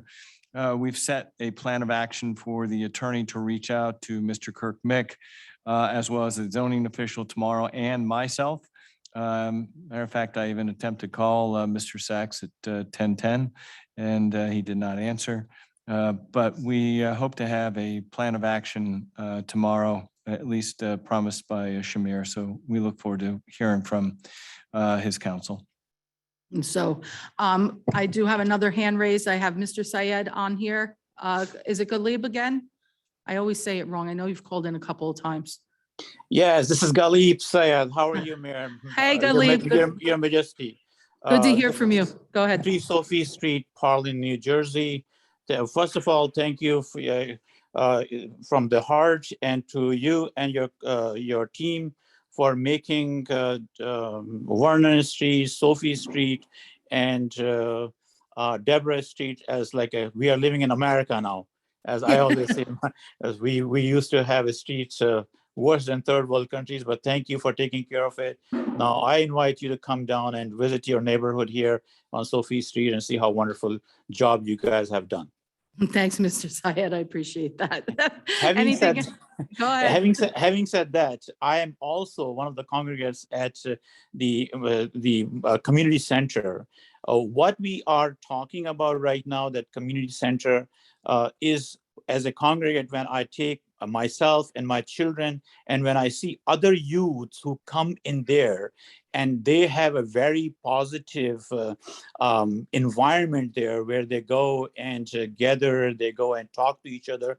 It is a wonderful place, not for only our children, but I believe it would be a wonderful place for the neighborhood children as well, who can come in and drop by and talk to each other. And you know what, my sons who goes to high school, and those other kids who have already graduated from high school, universities, and they're professionals now, their friends also live in that neighborhood. So we are talking about a very bonded community. So it is not them versus us. It is us, and us. All the corners, if we take a look at it, is their backyard is joining our community center / mosque. So this is a very positive infrastructure projected. And I hope that it would have only positive effect. We should also, we are considering all the bylaws and all the rules and regulation, which is good. And I'm sure the custodian or the stakeholders of the infrastructure will follow through that. But my point as a community and also participant of the community center, in the community center rather, and also the going and seeing the new ecosystem, which is going to be a very modern structure in the environment. That would have a very positive effect, not only for us, for our children, but for our children's children. I've been living in Cedarville for the last 20 years. There is a reason that I'm living here. The reason I'm going to tell you right now here is because you guys are the reason. The fantastic, honest politicians, honest leaders who are making Cedarville the best place to live, succeed in Cedarville. And that's why we are here. That's why we're building the communities and communities. We are inviting others to come and contribute to this community. When somebody comes to Cedarville as a professional, we are contributing, we are buying houses, we are contributing as taxes, building the community, having a good ecosystem, having the people communicating with each other. So I believe this Cedarville is one of the best. Look at our police forces, a wonderful police forces. Look at our civil servants, our teachers. So everything is us, right? So it's not between us and them. So let's focus on us umbrella. And then, yes, if anyone is at fault, we are going to fix it. We are going to build community. We are going to communicate with our neighbors of the mosque. And Madam Mayor, I'm telling you, it is a dream, and dream will come true. And I'm sure one day you will come and cut the ribbon of this community center. With that note, I hope you will to have a positive note. And I hope I have said something positive here. Thank you very much. Listen, that's what I want for our community. I see the diversity in our town. I want us to be able to move forward. I want it to be done right. And I do have the big scissors to cut the ribbons. Let's get it done right. Let's get it done right. I want us all to really see what Cedarville is, a caring, loving community. Big heart. Thank you, Mr. Syed. I appreciate that. All right. So I have some gentlemen up here. I'll start with Jim Robinson first. Now I'm starting to make my way down. Come down. Ken, you're next, and then I'm coming over here. Yes, I have one more. Go ahead. Jim, name and address. Thank you, Mayor and members of the council. Jim Robinson, 11 Burrell Square. I jotted down some notes, some remarks, because what I want to talk about is a sensitive topic, and I don't want to misspeak. I don't want to raise the temperature in this room anymore. I don't want to get personal. I want to stay positive. And my comments are not intended to be negative or judgmental, but rather constructive to help us learn from a situation that's unfortunate for everyone involved and improve upon things and move forward as a community. Earlier, the entire council, at your recommendation, Mayor, voted for a review of projects. And I want to suggest the lack of the connector road as called for in the master plan between Cheesequake Road and Journey Mill Road is one of the things that should be reviewed.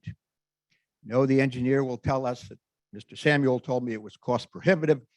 Mr. Cornell will probably tell us in section 2 or section 3 that road will be built. And Everybody's aware that's the Arsenal trade. yeah, that's the Arsenal warehouses that I'm talking about. It's too late to talk about the trees, Mayor. Those are long gone, unfortunately. So I'm only talking about the road at this point. Yeah, which I support it vehemently. And I really think this, once those warehouses are built without the road and we experience the resulting traffic, there will be no second or third phase. When people experience the traffic, no one will approve more warehouses or any other building there. So that road should be built coincident with the warehouses. Now, Mr. Syed just talked about why people come to Cedarville. And I agree with him. They come to Cedarville because it's a good town. People love the town. Unfortunately, because of what happened I fear that top-notch, first-class developers may be reluctant to come to Sayreville. So please, let's revisit the need for that connector road now as part of that review that you're going to do, okay? Also, we fortunately gotten a lot of state grants for recreation, ball fields and things like that, and that's great. And Sayreville, South Amboy recently got $4.9 million for infrastructure for economic development. And if we want warehouses and the jobs and taxes that they bring, we need the infrastructure improvements. They need to be a component of that. You know, when John McCormick was the mayor and I was involved and we brought warehouses into town, we built the Main Street extension to handle the traffic, to get those trucks out of town quickly. And in contrast, we recently approved warehouses on Main Street and Cheesequake Road without the two connector roads called for in the master plan. Lakeview Drive was supposed to be extended as well. That wasn't done, even though that's in the master plan, just like the connector between Cheesecake and Journey Mill Road. That's not good planning. And we're all going to suffer for that. And the last thing I want to mention with respect to this is pilots. Without going into detail, I think we need to review our penchant for handing out pilots. That's like giving money to somebody when you give them a pilot. We need to make sure there is no, and there has been no abuse. Now, some of you know I'm in commercial real estate. I know how many developers want to construct warehouses. There is no reason to offer pilots for warehouses. So please, let's think very carefully before we offer any more pilots. Not to say there isn't a place for them. There is a place for them. But warehouses isn't where pilots ought to be given. And some of you know, because I've come here over the years, I like to address problems systemically and comprehensively. And I've thought about this. I've been upset about this. I've been sickened by this, as we all have, as everybody who loves this town should be. And I've given this a lot of thought. And I think there has been an unfortunate commingling of politics and borough business. You know, when John McCormick was the mayor years ago, that's when they first brought in the first administrator. And I remember that ordinance, and that ordinance says that the business administrator should not engage in political activity. Now, we're in the process, or I guess we're about to hire or interview a new business administrator. There should be no politics involved in that project, in the hiring or when he or she is hired when they do their job. There should be no politics. That's why you have a business administrator, to insulate yourself from that. You know, at the July 18th council meeting, the Republican chair spoke, and she said she and the Democratic chair were working together to cut expenses, to increase revenues. And I know they were working on a public presentation on the benefits of pilots. They've worked on other things together. I think, as somebody who's been involved in politics for a long time, I think it's great that they get along. I think it's fine that they would sit together at these meetings. I think it's wonderful that campaigns will be civil and will be polite to one another. We'll get along. We'll discuss issues, not personality. That's great. But chair people, municipal political chair people, are not and should not be a part of the government. None should be involved in official meetings that aren't open to the public at the office of professionals. None should be involved in interviews of professionals or department heads or other things like that.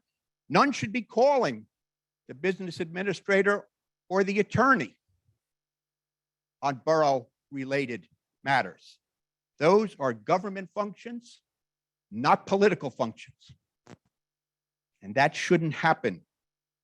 The role of a municipal chair, I have great respect for that position.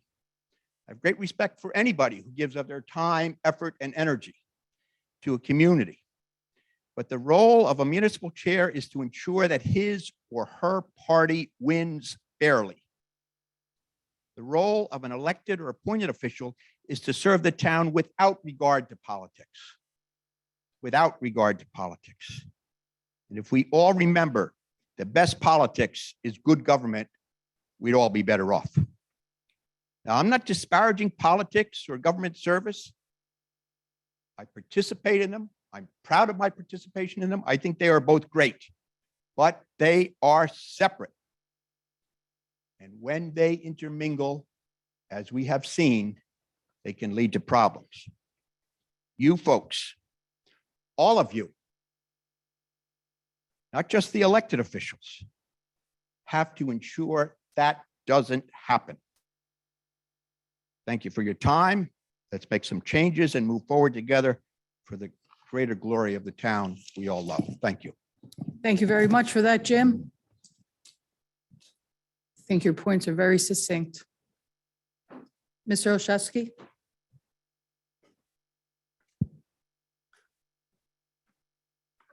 Thank you very much, Mayor. Just let me have that, please.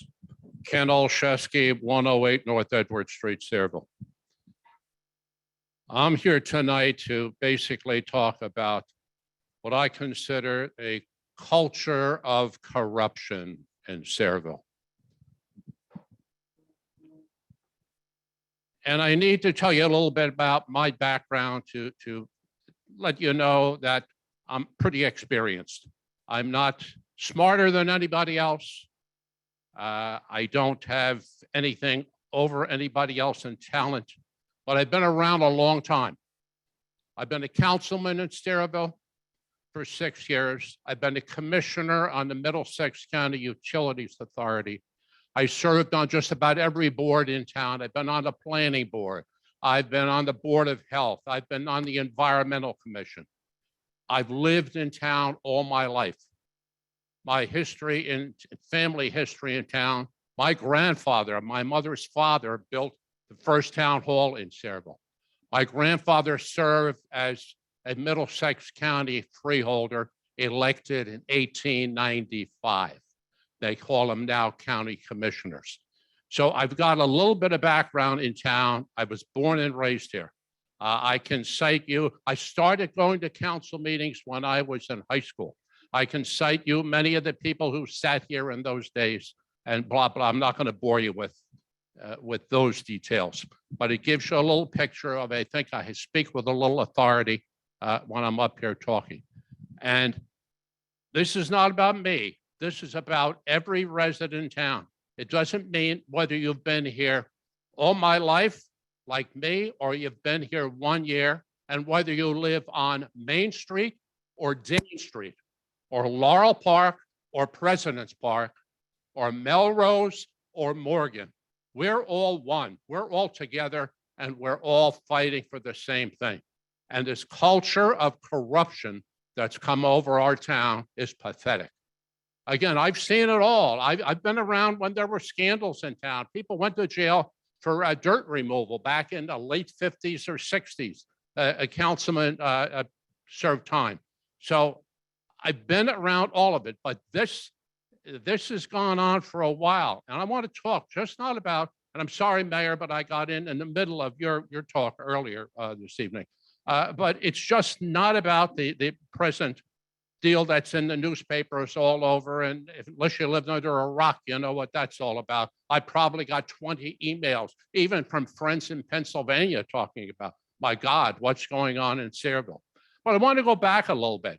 And I want to ask, before this current incident, we had an issue with embezzlement in our court. I think it was only in a paper 3 or 4 months ago, but it occurred before that. Can you fill me in on what that was all about, what the details were? Anybody tell me about that? I think Mike could probably give you the most detail on that. I read the Where's- same news report. He just ran out real quick to go Okay, and talk. well, But we'll- I'll tell you, I read the same news report that you did. Okay, we had a news report. Yeah. I think, and I read that, Eh, sure, but I think it yeah. goes beyond that. What did we do about that? How did that occur? Was that employee around 20 or 25 years that they really learned the ropes? did we have a report? And I'm not talking about the legal aspect of it and the punishment, but do we have an internal report on how the hell that happened and what we've done about it to see that it won't happen again? And embezzlement, I'd like to know how much money it was. I've heard rumors of it, $20,000, $25,000, $30,000. It's a pretty big thing. And I'd like to know what happened. What did we do about that? Then I think you brought this other one up, Mayor. I think as I got in here tonight, we had before that, the councilman that resigned, and the newspaper said, councilman says he resigned for career opportunities. It turned out he accepted bribes at Bloomberg headquarters. The further part of the story says he pleaded guilty to bribery a month before his resignation. Is that okay? Did in fact he serve up here after he made a plea? And is that legal? And if it isn't, did we do anything about that? Again, I guess maybe we need Mike for that. Maybe I can wait till he gets back, but you know, it seems like, and I think the mayor did a good job tonight of explaining what we have to do, but you know, we need a cleanup in aisle 1, 2, 3, 4, 5, 6, and 7. It's pathetically sad. And for somebody that's a native of this town, that's had a lot of commitment to the town, put in a lot of time, and I speak to other people. I'm not going to name them, but I know people that put in their time sitting up here like I did and put, as you know, put their children on the side, missed events because they had to be here to serve the public, and to have it come to this in our town, it doesn't speak well. It doesn't speak well for anyone, and it's going to take a lot of work. It's going to take, I think you're on the right track with investigation. It's taking work from the prosecutor's office, et cetera, but it's also going to take a lot of work on the part of each one of you to change that, to look at the hiring practices of what we do here, to make sure it's not the good old boy network. And Mr. Robinson, I think, said it well. There's been a mixture of politics along with running of the town, and that never does well. It never turns out well. I think that's what we're faced with now. When I was a kid, and for many years, the signs in the borough said, "Welcome to Sayreville, home of nationally known industry." My concern is that the signs don't now read, "Welcome to Sayreville, home of let's make a deal," because that's what it's been for way too long now, and it needs to stop. I'd like to, I'm not going to give someone else a chance to talk, Mayor, but I'd like to see if I can get answers on the questions, the legal things I asked from Mr. Dupont when he gets back. Absolutely. Thank That's you fine, very Ken. much. Thank you very much. I appreciate your comments. It's going to be a long, hard road ahead of us. And I'm going to tell you, the hardest part of this road is going to take courage from this council to do what's right. Because if it's a common sense approach to government, it shouldn't be hard. If you're watching and something is so common sense, and then it goes into 3 hours of debate and conversation and back and forth, and you're watching this video or you're watching at home and it doesn't make sense, I think we know where the problem is.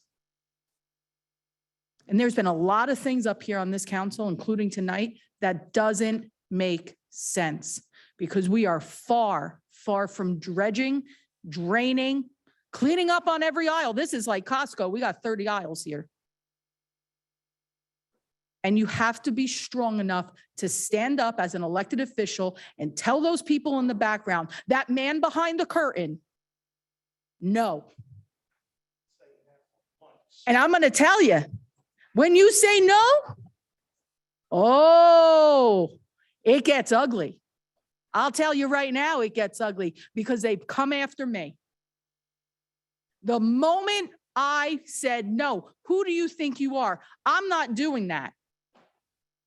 They tried everything in their power to discredit me, come after me, try to get me, even came after my job, my livelihood for my children. Because I said no. I was not a yes person. And I'm proud of that. And I'm proud of it. And that's what we need to do. But I'm gonna need your help. Because I'm gonna need you to make sure that everyone on this council stands up and says, no, if not, this town is going to continue to recycle the garbage. That's what we're looking at. And unfortunately, I think that recycling is happening even tonight. Even tonight. Ladies and gentlemen, I think I had one more. May I speak, please? Because Hold on. your remarks earlier were disparaging. I wanted to come up here and thank the Hold on. council for their support. I did not but call I'm you up, Mr. disappointed in Bella. Your remark. Mr. Bella. You said all night. You've now brought it up. Excuse me, sir, there's a process. Okay. We're gonna You haven't even stated your name and your address yet. recess. I'm gonna call for a recess right now, because I cannot have a resident come up and try to usurp this meeting. So we will take a 5-minute recess, ladies and gentlemen, until we can get a little decorum in this room from our residents. Okay? So I'm just gonna run to the ladies' room. So we are in recess.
We will reconvene.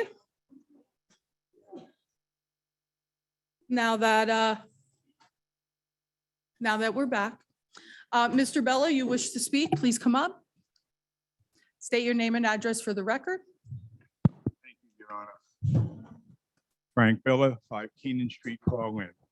First of all, I wanted to thank the council for the appointment. Second of all, I wanted to say I was very disappointed in your remarks. Okay, I thought what you said was very disparaging. Okay, going back to what Mr. Olszewski said about a culture of corruption in this town. I think you're asking me to, requiring me to explain my actions. The first time I put my name in for Sarah was upon the death of Donnie Newton.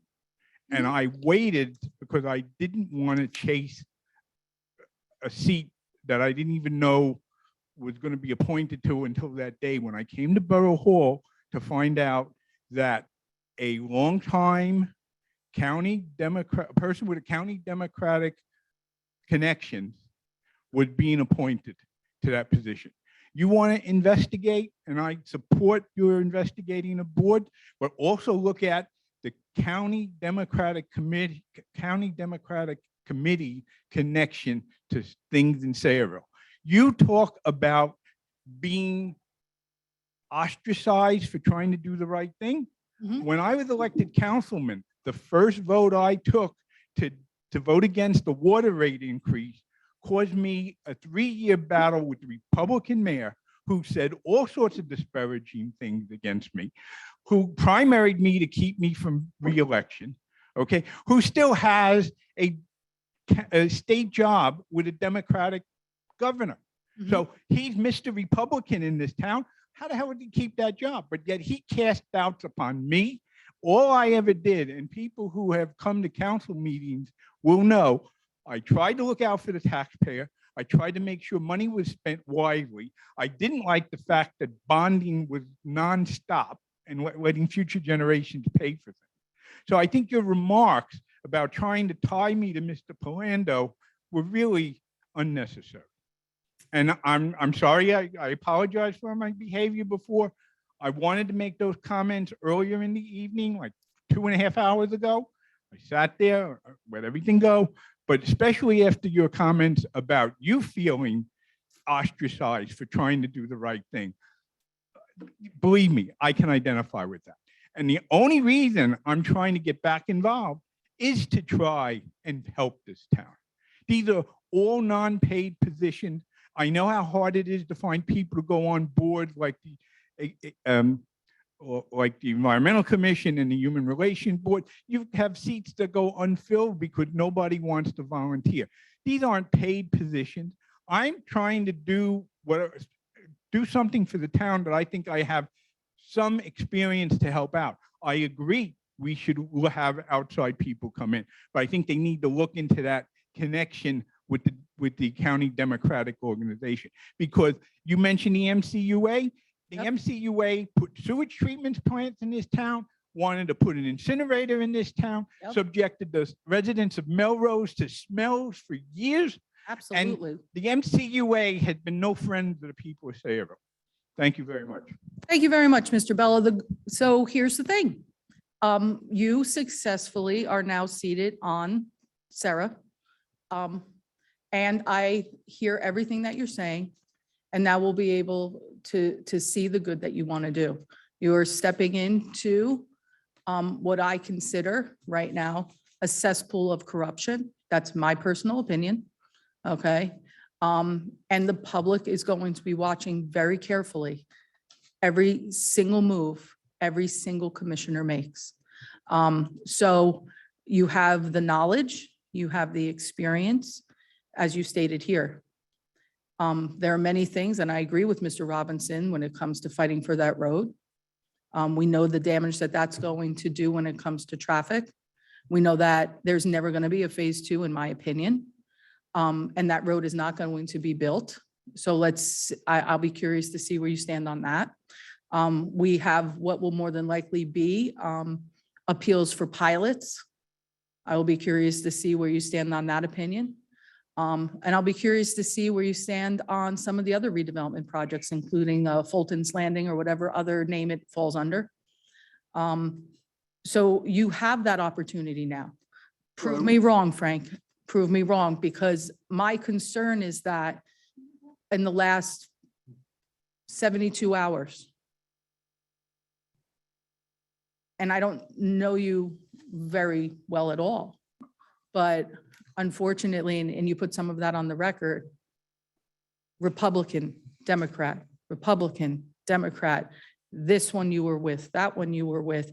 It's part of what I consider that old boys political underlying underbelly.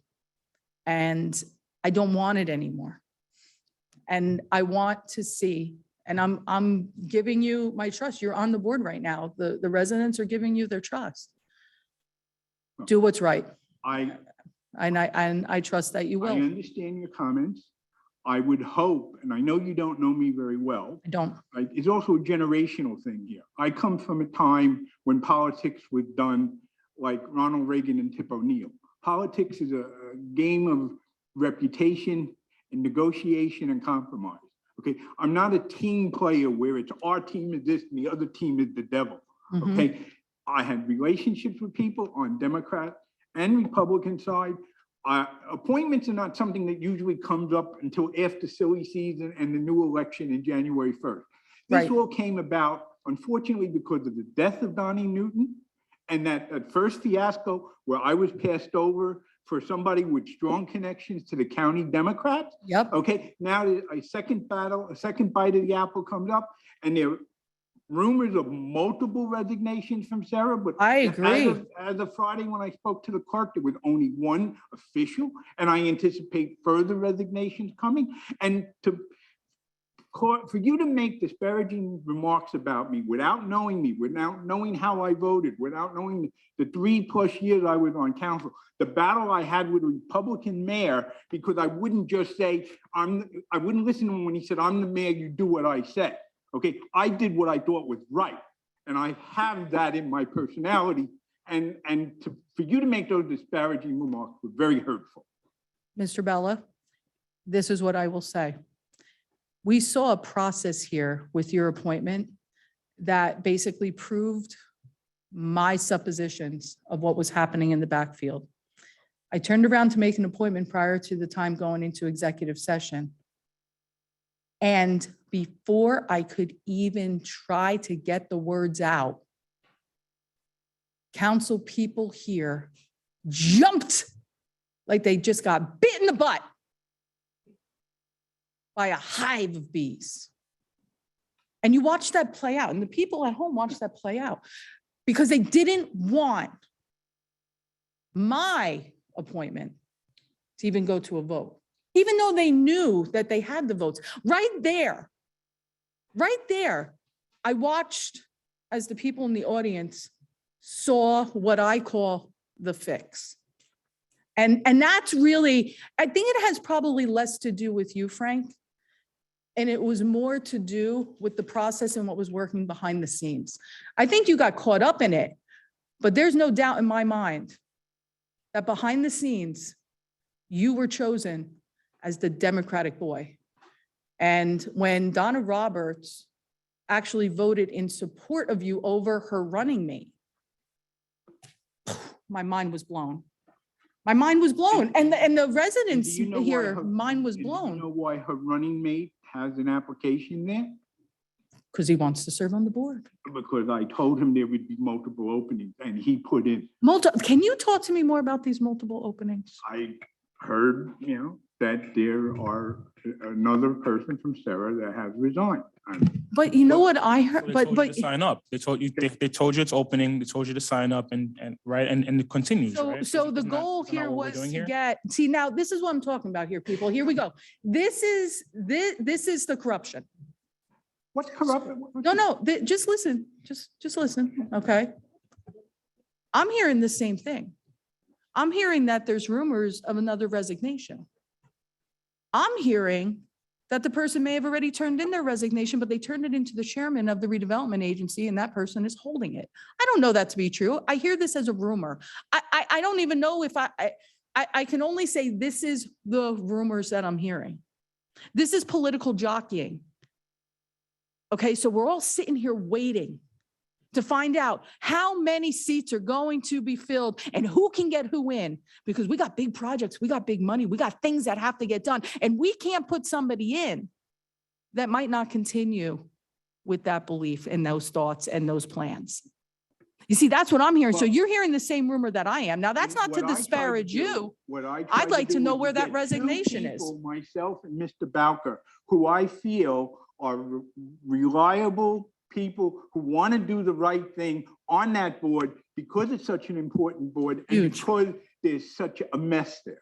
Okay, and I'm trying to do the right thing here, just like you say you're trying to do the right thing. Absolutely. And for you to attack me was really unfair. I think that you If you don't really had those protest issues too in there, much. When I came over to you at the bar and asked you for your support, why didn't you say, you know, Frank, I'm hearing this, and this. What's the story? Why didn't you ask me for an explanation? I if you don't- really thought there was some dirty double dealing there. Because here's the thing, I don't do politics at a door, at a gate, minutes I before a guess that's meeting. kind of the generational thing because politicians need to communicate with their constituents. When you go vote, you go to a voter and you ask them for your vote. Can I When you're ask in- you when something, you're in Mr. council, Mr. Bella? You ask for support. Okay. Can I ask you something, Mr. Bella? Go ahead. You put your letter in for appointment to the redevelopment agency back when Donnie Newton passed, Right. but you never came to talk to me until tonight. Why didn't you reach out to me? Because I didn't have a relationship with you. Wait. So it's my responsibility. responsibility to reach out to you. when you put that in. Tonight, I don't have your phone Exactly number. my point. I- Mr. I- Duffy's looking at me because he gets it. And if Mr. Duffy gets it, well, they've been conspiring constantly. I know. Excuse me. So, Yeah, and that's why I say, I tried to work within my party. I tried to work with people who wear the same label that I do. I tried to be honest and forthcoming with them. excellent. Okay, but then again, just because somebody wears the same label as you, as like the prior mayor, that doesn't mean they're not gonna throw you under the bus. You know why I wear purple? Because it's time for the Democrats and the Republican way of electing people in a town to go away. And I said this a long time ago. Purple is the new blue and red. Well, talk I work about- excellent with people on the other side of the aisle because they use common sense. And even the former police chief, he said at one of the meetings I was going to have with him, he heard what I said. He wore purple that day. So Mr. Bella, I don't think we have to continue to belabor this point. You are officially on the redevelopment agency. I'm a little flattered that you want to convince me or at least speak as to why you were offended. And I'm going to take that as a compliment. This was about a process. I feel we need to drain and dredge or dredge and drain, whatever Jay tells me is the most appropriate at first or second. But we need to change this. Mr. Bella, make this town better. Get rid of the corruption, get rid of the underbelly. And then you and I will be perfect together. I'm sorry that my choice was Mr. Balca, but quite frankly, I think they'll protest too much because you had the votes the whole time. Again, I had two, I would have. and I thank you. I would have appreciated you say your apology for your remarks that were disparaging, as opposed to a compliment that because I thought you were disparaging, you took that as a compliment.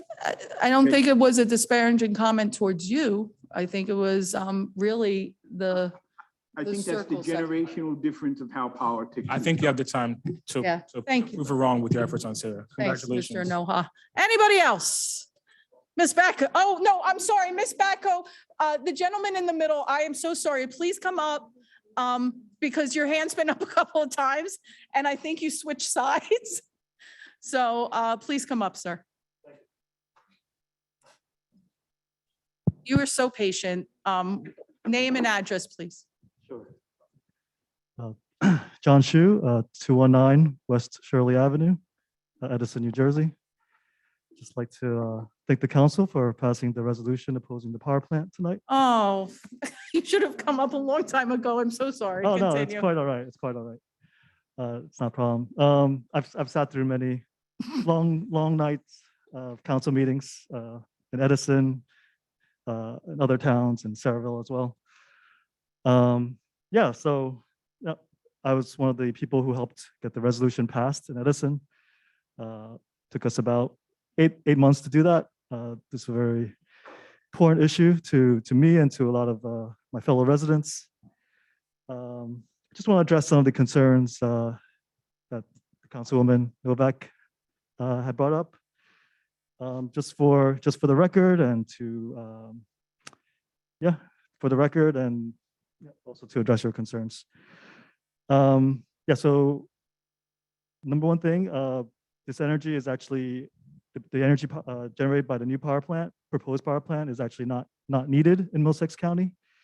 One of the existing power plants in Woodbridge actually powers more homes than we have in the whole county. So we have six power plants to provide that power. We have offshore wind coming online in a couple of years, and that's going to produce about 500 megawatts of power. And one of the existing power plants in Woodbridge produces 250. The proposed power plant, Caseby Energy Center, would also produce around 250. Eventually, my understanding is there'll be about 3,000 megawatts of power coming from offshore wind. I'd just like to talk a little bit about wind energy. I know there's a lot of talking points about the landfills and pollution and all that. So I like to compare the offshore wind with the fracking in Pennsylvania. So, the proposed Caseby Energy Center would be powered by fracking pipelines that come from Pennsylvania to New Jersey. The fracking actually is pretty much an environmental disaster. What happens is that the companies will pump water, sand, and chemicals deep into the ground, into the rocks where the gas is, and will explode those rocks. What happens from there is that the chemicals get into the ground, into the groundwater, into the aquifers in the ground. So that actually affects the drinking water. You might have seen in the news, people could light the water on fire. So that's with the fracking. And also I want to address California and Texas that was brought up.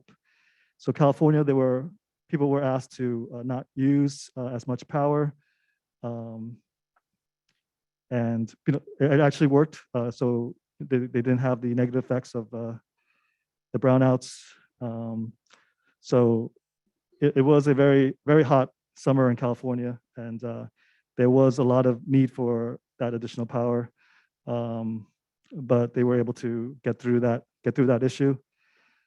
In Texas, what happened with the grid was that the windmills were not winter resilient. So that's why the power went out. But there is a federal standard for these windmills that Texas the corporations in Texas chose not to meet. So in other states, Oklahoma, Iowa, where it's very cold, the windmills work just fine. And that's a result of the Texas having their own power system. Another thing is there will be no power plants. We're not talking about any power plants going offline. All the power plants will still be existing. That's that. Oh, also Competitive Power Ventures, the company that wants to build the power plant. They had actually promised to clean up the contamination at the site, and they actually failed to do that. They promised to do that, I think 5 or 6 years ago. They promised to build a nice park there for access to Raritan. And they said it would be done around 4 or 5 years ago, and it was never completed. So I'm going to stop you there right now because you're definitely at 5 minutes. I won't- yeah. And I do have a couple more people Okay. that wanted to speak. I will say this, I hope that you bring that presentation to the meeting that Ms. Roberts had mentioned that was going to be held in Woodbridge. I'm proud of the fact that we were finally able to get the resolution passed in support of our environmental commission. And I do know that you've spoken multiple times also, or at least provided some information. I know, I believe you work with Charlie too on sometimes gathering some info. Yeah. Well, And I think that it's worked at least to get us this far. And I'll be very curious to see what ends up becoming of that Woodbridge power plant.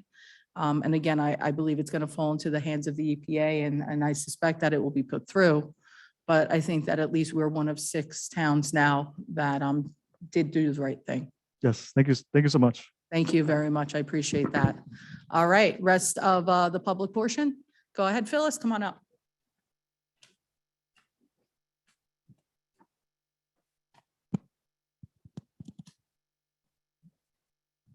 Phyllis Batko, 5 Glen Court.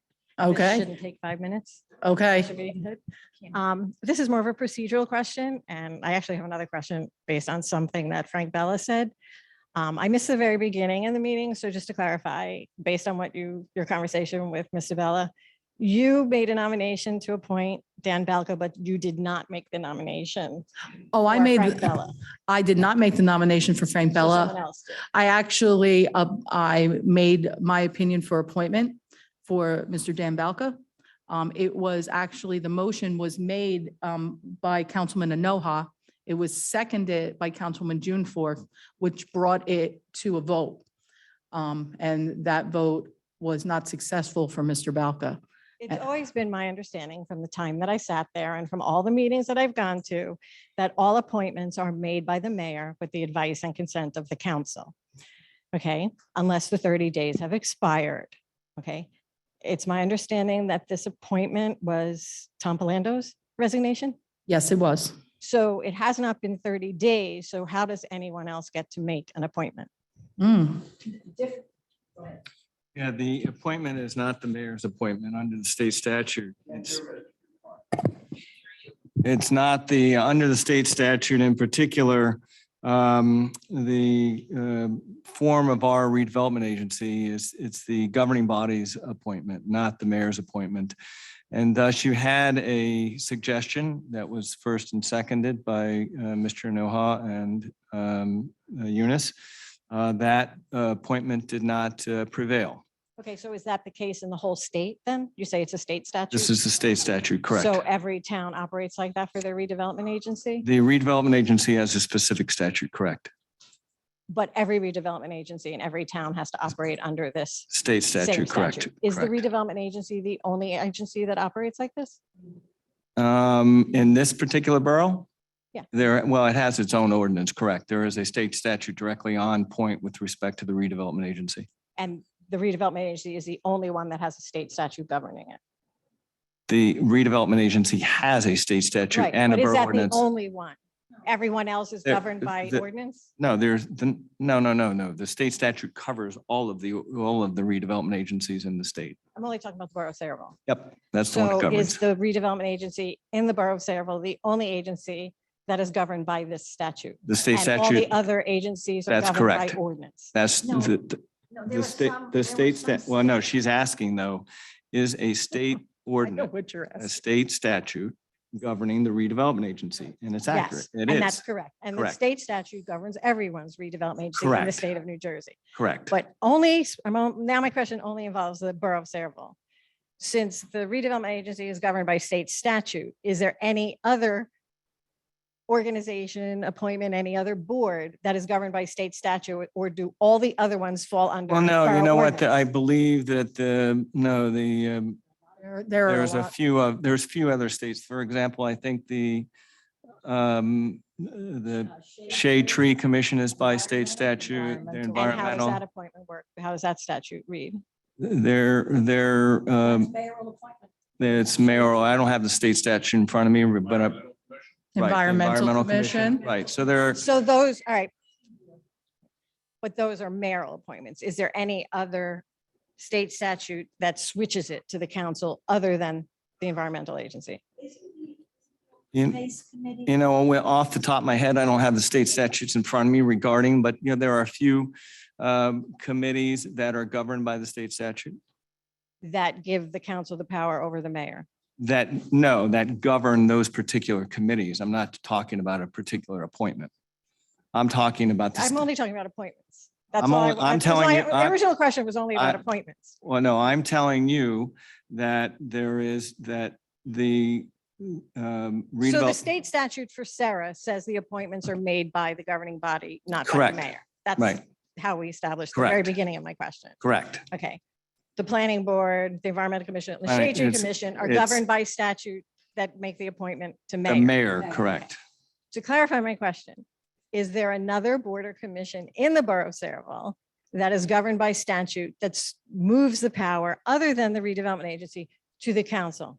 from Off the mayor? top of my head, I don't. Well, we mentioned a few, the open space.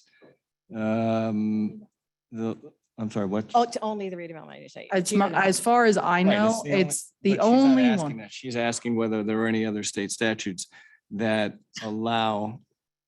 I think what she's asking is there any other appointments to any other boards where the council actually turns around and takes precedent over the mayor? Correct. Bingo! There we go. In the borough of Saraville. I'm only interested in the borough of Saraville. No, only this particular statute. So only the redevelopment agency. So the answer would have just been yes. Yes, would have been yes. I'm getting my attorney's license soon. I'm just saying. Yeah, and it's a very astute question. Also, there was, at one time, the mayor used to be allowed to serve on the redevelopment agency. And that was changed by this council, not this council. I'm sorry. Well, I'm so sorry. It was petitioned to be changed at what level? Let's face it, it was to keep Kennedy off. Who are we kidding? Who are we kidding? It was what? Yeah. I mean, come on up. No, I can't hear you unless you come up. So I'm sorry. Sorry, Barb. Listen, I mean, I may have misspoke when it came to how high of a level it was, but from everything I've been told, the mayor used to serve on that board and turned around, then found the way to yank it. That upset me. This was done by the New Jersey Assembly. Mr. Wisniewski put this up to remove the mayor from Sarah. And the only one, Saraville, out of 520 some communities, there are only 2 communities in the state, Saraville and one other town, that fit the criteria. So this was directed only at Saraville and Wow. all of the information that was placed. Wow. So this was for control, take the mayor off. I think Jim is chomping at the bit. Jim, are you cut? No, Jim's taking care of Barbara. All right, we're still not done with this first meeting, so I think we're winding down. Ken, I'll let you speak if you don't tell me all the way back to your grandparents. Don't. I'm holding you to 3 minutes, Ken. Oh, yeah, I won't be more than that. You say that To now. Get into what you were just talking with Mrs. Batko. I believe you'll find that on the Housing Authority. Hold since on, the please. Governor has an appointment and the mayor has an appointment. I believe the 5 other commissioners are the appointment of the council. Okay, thanks, Ken. You can correct me on that if you find it different, Mr. Attorney. Which, That's the only reason I'm here. The questions I asked when Mr. Dupont was absent. yes, they had a couple questions for you before, yeah, but you were talking out in the hall. The one on the councilman who resigned, and I quoted the newspaper that said, he said he was doing it for business reasons, and it turned out that he had pled guilty to a crime at Bloomberg, an indictable offense. And the newspaper article, which I have here, I'm not going to dig out, said that he resigned 30 days, approximately 30 days after he had pled guilty. My question was, what's the legality of that? Is there a punishment for that? And what's the law on that? Is there a legality? Is there a question or a punishment for resigning because of a illegal conduct? Is that what the question is? No. The question is, if you pled guilty to an indictable offense, Right. Can you still be serving on the council? Normally, there is a prohibition against that. And normally there is I'd have to check the local ordinances regarding the fitness for duty, but there are normally qualifications as a fitness for duty and when you serve in a public capacity. That was my question. I Right. didn't think that was right, and I was trying to get. Yeah, it the state confirmed, and statute, and the what, state if anything, statute. had been done about it. Yeah, you know what? Off the top of my head, I don't know, but there is a fitness for duty in terms of qualifications if in fact you did plead to a crime. And the second question I had, another issue, was in the court. We had an embezzlement in our court. And I believe it may have been 20-some thousand dollars. I don't know the exact amount. Somebody, well, I don't know what it was. It doesn't matter. It was a lot of money. And I asked him how that happened and what was the punishment other than the legal punishment, and what kind of investigation was done internally in town to see that doesn't happen again. How much time did that employee have in? How many ropes that they learn in order to be able to do that? How in the hell can you just walk out of the court with 20-some or $40,000? And is there an internal report on that? Is something I can Oprah or that to take a look at, or was that just swept under the rug? No, I do not know if the police department or if the courts did an investigation. I'm not familiar with that, and I'm not at liberty to speak because I don't know anything regarding it. I can certainly do some further investigation, but I do not know if there was a report generated. Yeah, I would think that under good government, there should be something internal to say how in the world that happened, so it doesn't happen again. I mean, we just count on people walking out of the court with 20 or 30 grand every once in a while. Well, I'm sure that, I'm sorry, what? Go Yeah, ahead, go ahead, Denise. I can. Hi. Okay, so what happened was we had our audit firm come in and did an audit of the court records to determine the extent of the theft, okay? The report is up in my office in my credenza. I don't recall, it was probably about 3 years, 2-3 years ago, maybe or so. Probably. It just hit the Right, newspaper I don't recall months ago. what the actual dollar amount is, so I don't even want to throw a number out at you. But what happened was, I believe the employee was employed for maybe about 2 or 3 years or so. Okay. And this employee, what the function was, the employee actually wrote up the deposits, made the deposits to the bank, and Don't say too also. much. I'm afraid other employees might learn from this and have another Hey, one next month. no, there is now a total segregation of duties. So what happened Okay. was, this one employee was actually writing up deposit, taking the cash, because obviously it was cash, taking cash at the window, writing up the deposit, taking the deposit to the bank, and also performing the bank reconciliation. Got it. So that's where the problem came. I So see. now it has definitely been rectified, it has been corrected, and the employee obviously is no longer with Can us. I get the records on that audit report? Yeah, is that Oprah or no? Okay. You got to file an Oprah request for that. Okay, yeah. I'll do that. Thank you very much. You're welcome. We're going to need a lot of auditors and a lot of attorneys, that sounds like to me. I mean, honestly, it's a sad, sad day. It's a sad, sad day that we're here and this is what we're going through. Anybody else from the public wish to speak? I don't know if there's any. Yes, please. You've been waiting patiently. Hi, I'm Demetra Wagner, 7 Roma Street, There you go. Sayreville. Hello, Mayor and council members. I just have 3 little issues. I'm in agreement with Mr. Stanley Drawl that the United States flag should stand for all of us. And when you start putting people's flags up front, no matter what they believe in and stand for, you're opening a whole can of worms. Are you going to put up a straight flag for a month, a pro-life flag for a month, a Jewish flag, a Christian flag, an Islamic flag, and so forth? We are Americans, and the American flag should stand for all. The second issue I have, if Mr. Tom Palumbo is found guilty, are you going to take a civil lawsuit to get all that reimbursement for all those people that you're going to hire to do your investigations? Because I feel as a taxpayer, as a property taxpayer, that if he's found guilty, we should go after him and try to get reimbursement in a civil lawsuit.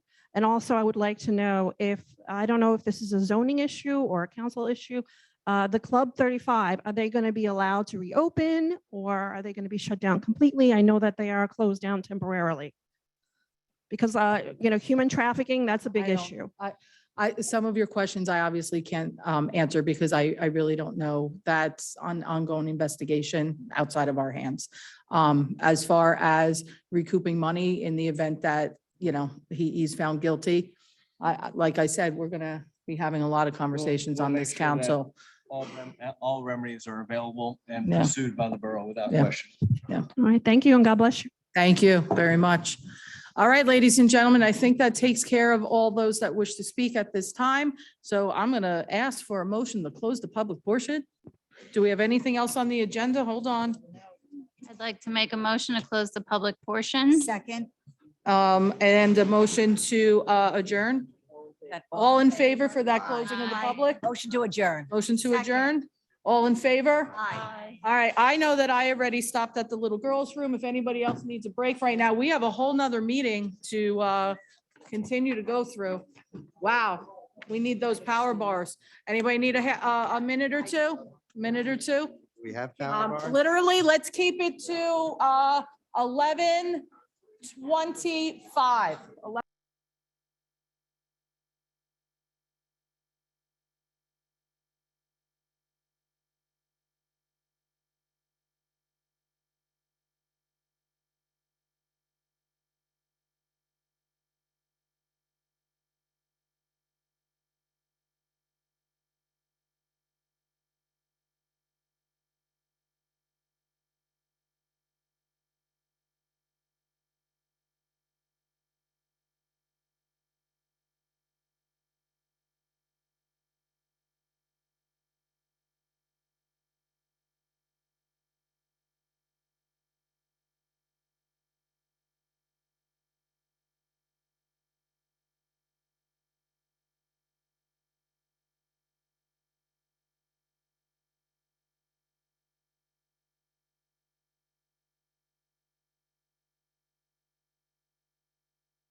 I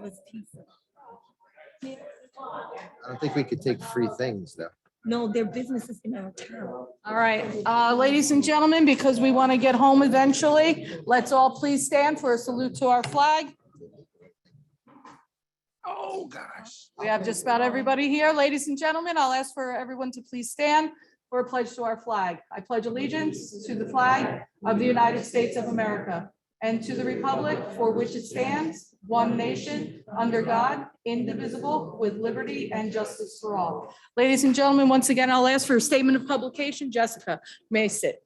Take notice that this agenda meeting of the mayor and council being held this 12th day of September 2022 has been advertised and posted in accordance with the Open Public Meetings Act, Chapter 231, Public Law 1975. Roll call. Let's see who else is still here.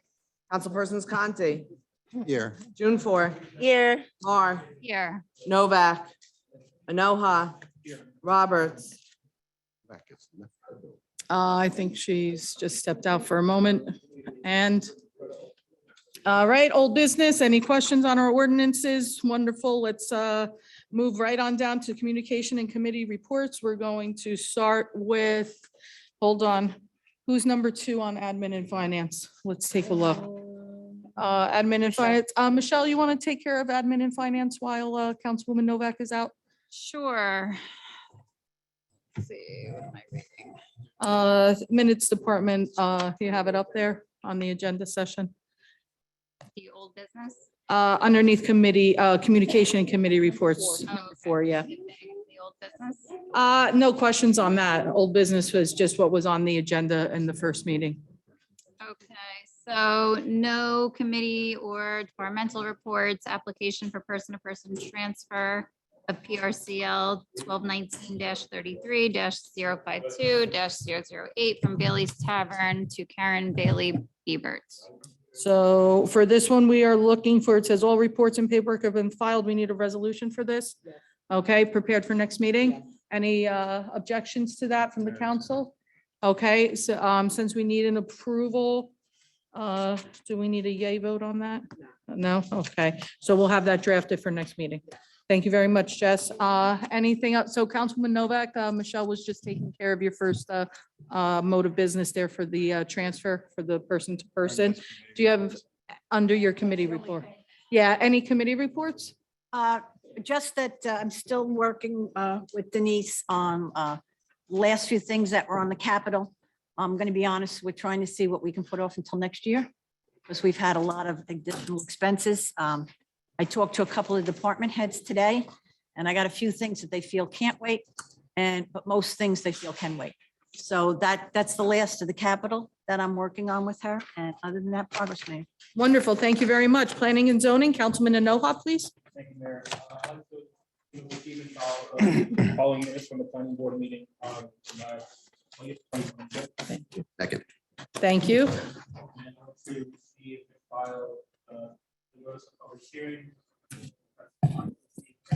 Section B. Second. Okay, and anything under committee reports? Any more comments?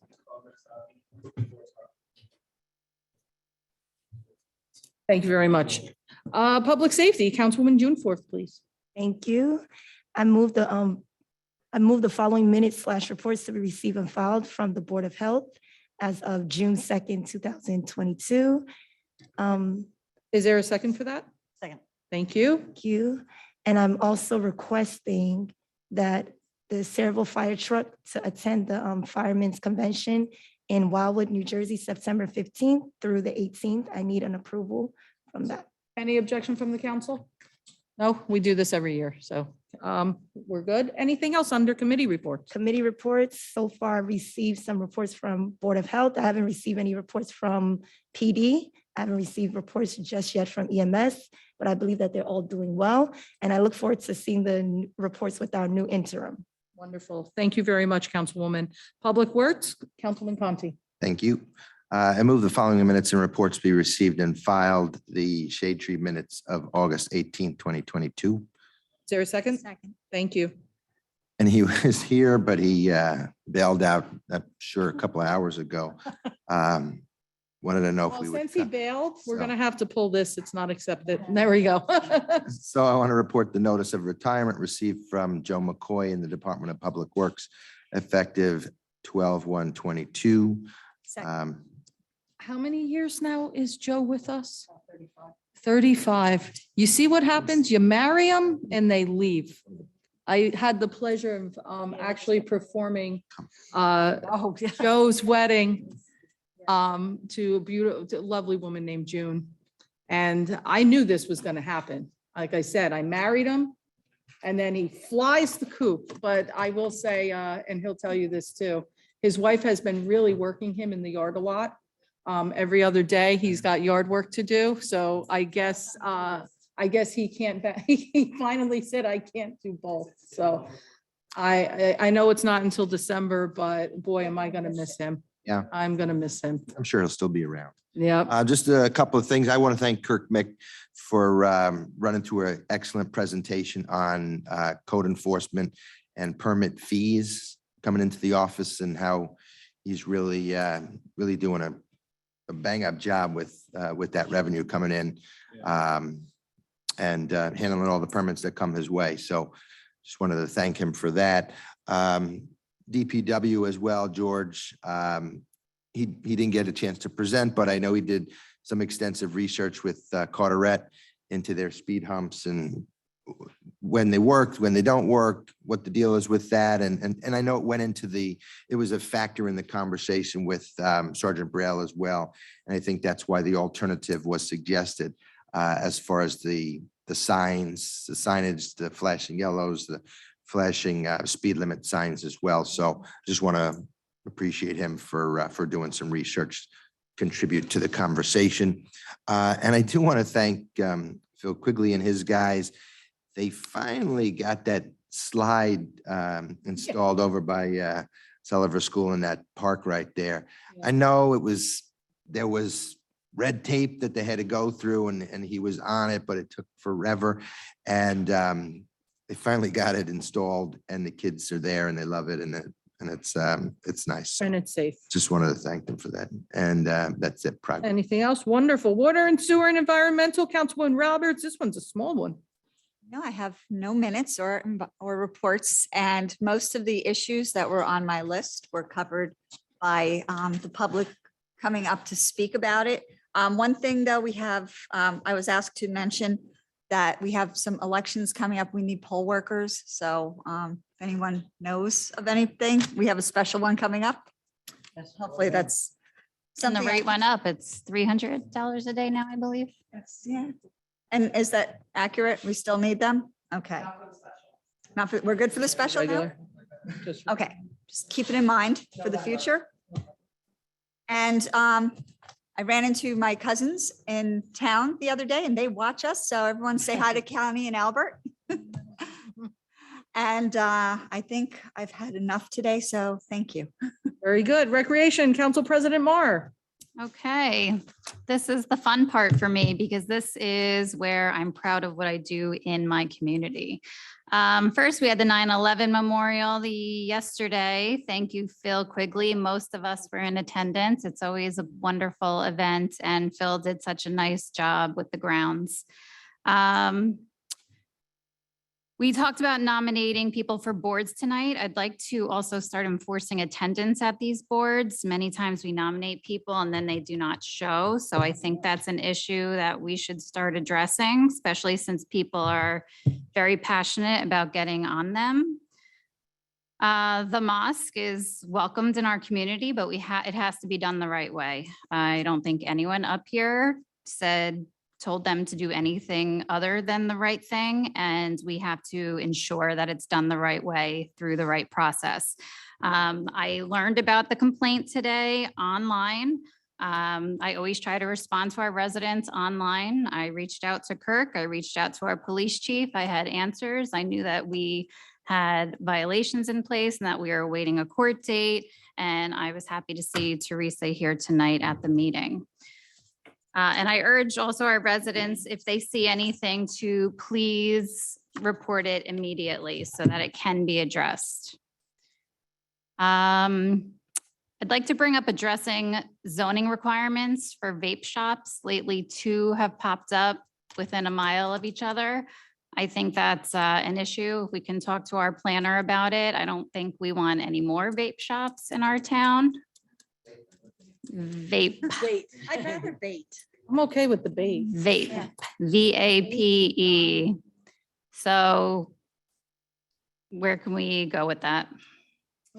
That I don't know. We would have to probably take a look at what our zoning is. It's difficult to restrict certain Yeah, things. if it's- Jay, if it's zoned for those I think things. you probably want to start with your zoning officer and find out where the uses were and if they're permitted in the zone. And if they are and you want to prevent it, you'd have to amend the ordinance to. I've already checked, they are permitted. The problem is, I know other towns have ordinances where they don't allow a certain amount of fast food in their town. Can we do the same thing for smoke shops? Like liquor licenses. Yeah, I don't know enough about that. You want to look into it, Mike? Yeah, my suggestion is first, let's first get the opinion of the zoning officer. Then also our planner, maybe she can give us an opinion as to whether our zoning ordinances need to be changed.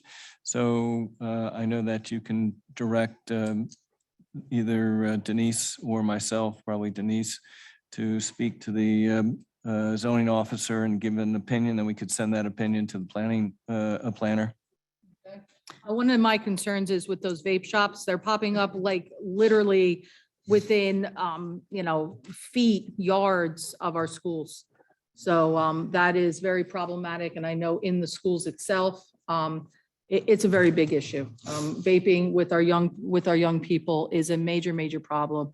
I know that the Board of Education has been working with the police department in reference to at least one or two of those vape locations, because it is causing quite a problem. So I did make a phone call about that one in particular, and unfortunately it is within the regulations. yeah, that's one of the problems here that I think we're going to be faced with, but I'll be curious to see what we find out from the professionals.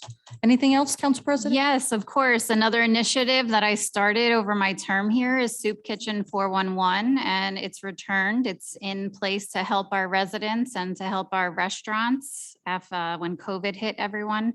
So last week was Garden State Deli. They provided 200 meals with the assistance of Joe McCoy. Him, myself, and my mom handed out meals to our residents, first come, first serve. It's from 4 to whenever we run out. So last week was 5:15. Now that people are starting to learn about it again, we'll probably be out by 4:30, 4:45. So come as soon as you can. Next week is Costa Verde. So again, 200 meals. It's a state grant. The state pays our restaurants in town to feed our residents. So I'm very proud of that project that I've done 2 years in a row now. That is all progress. Oh, no, one more thing. Wait a minute, you said progress. So, no, I'm only here for the positive, not for the drama.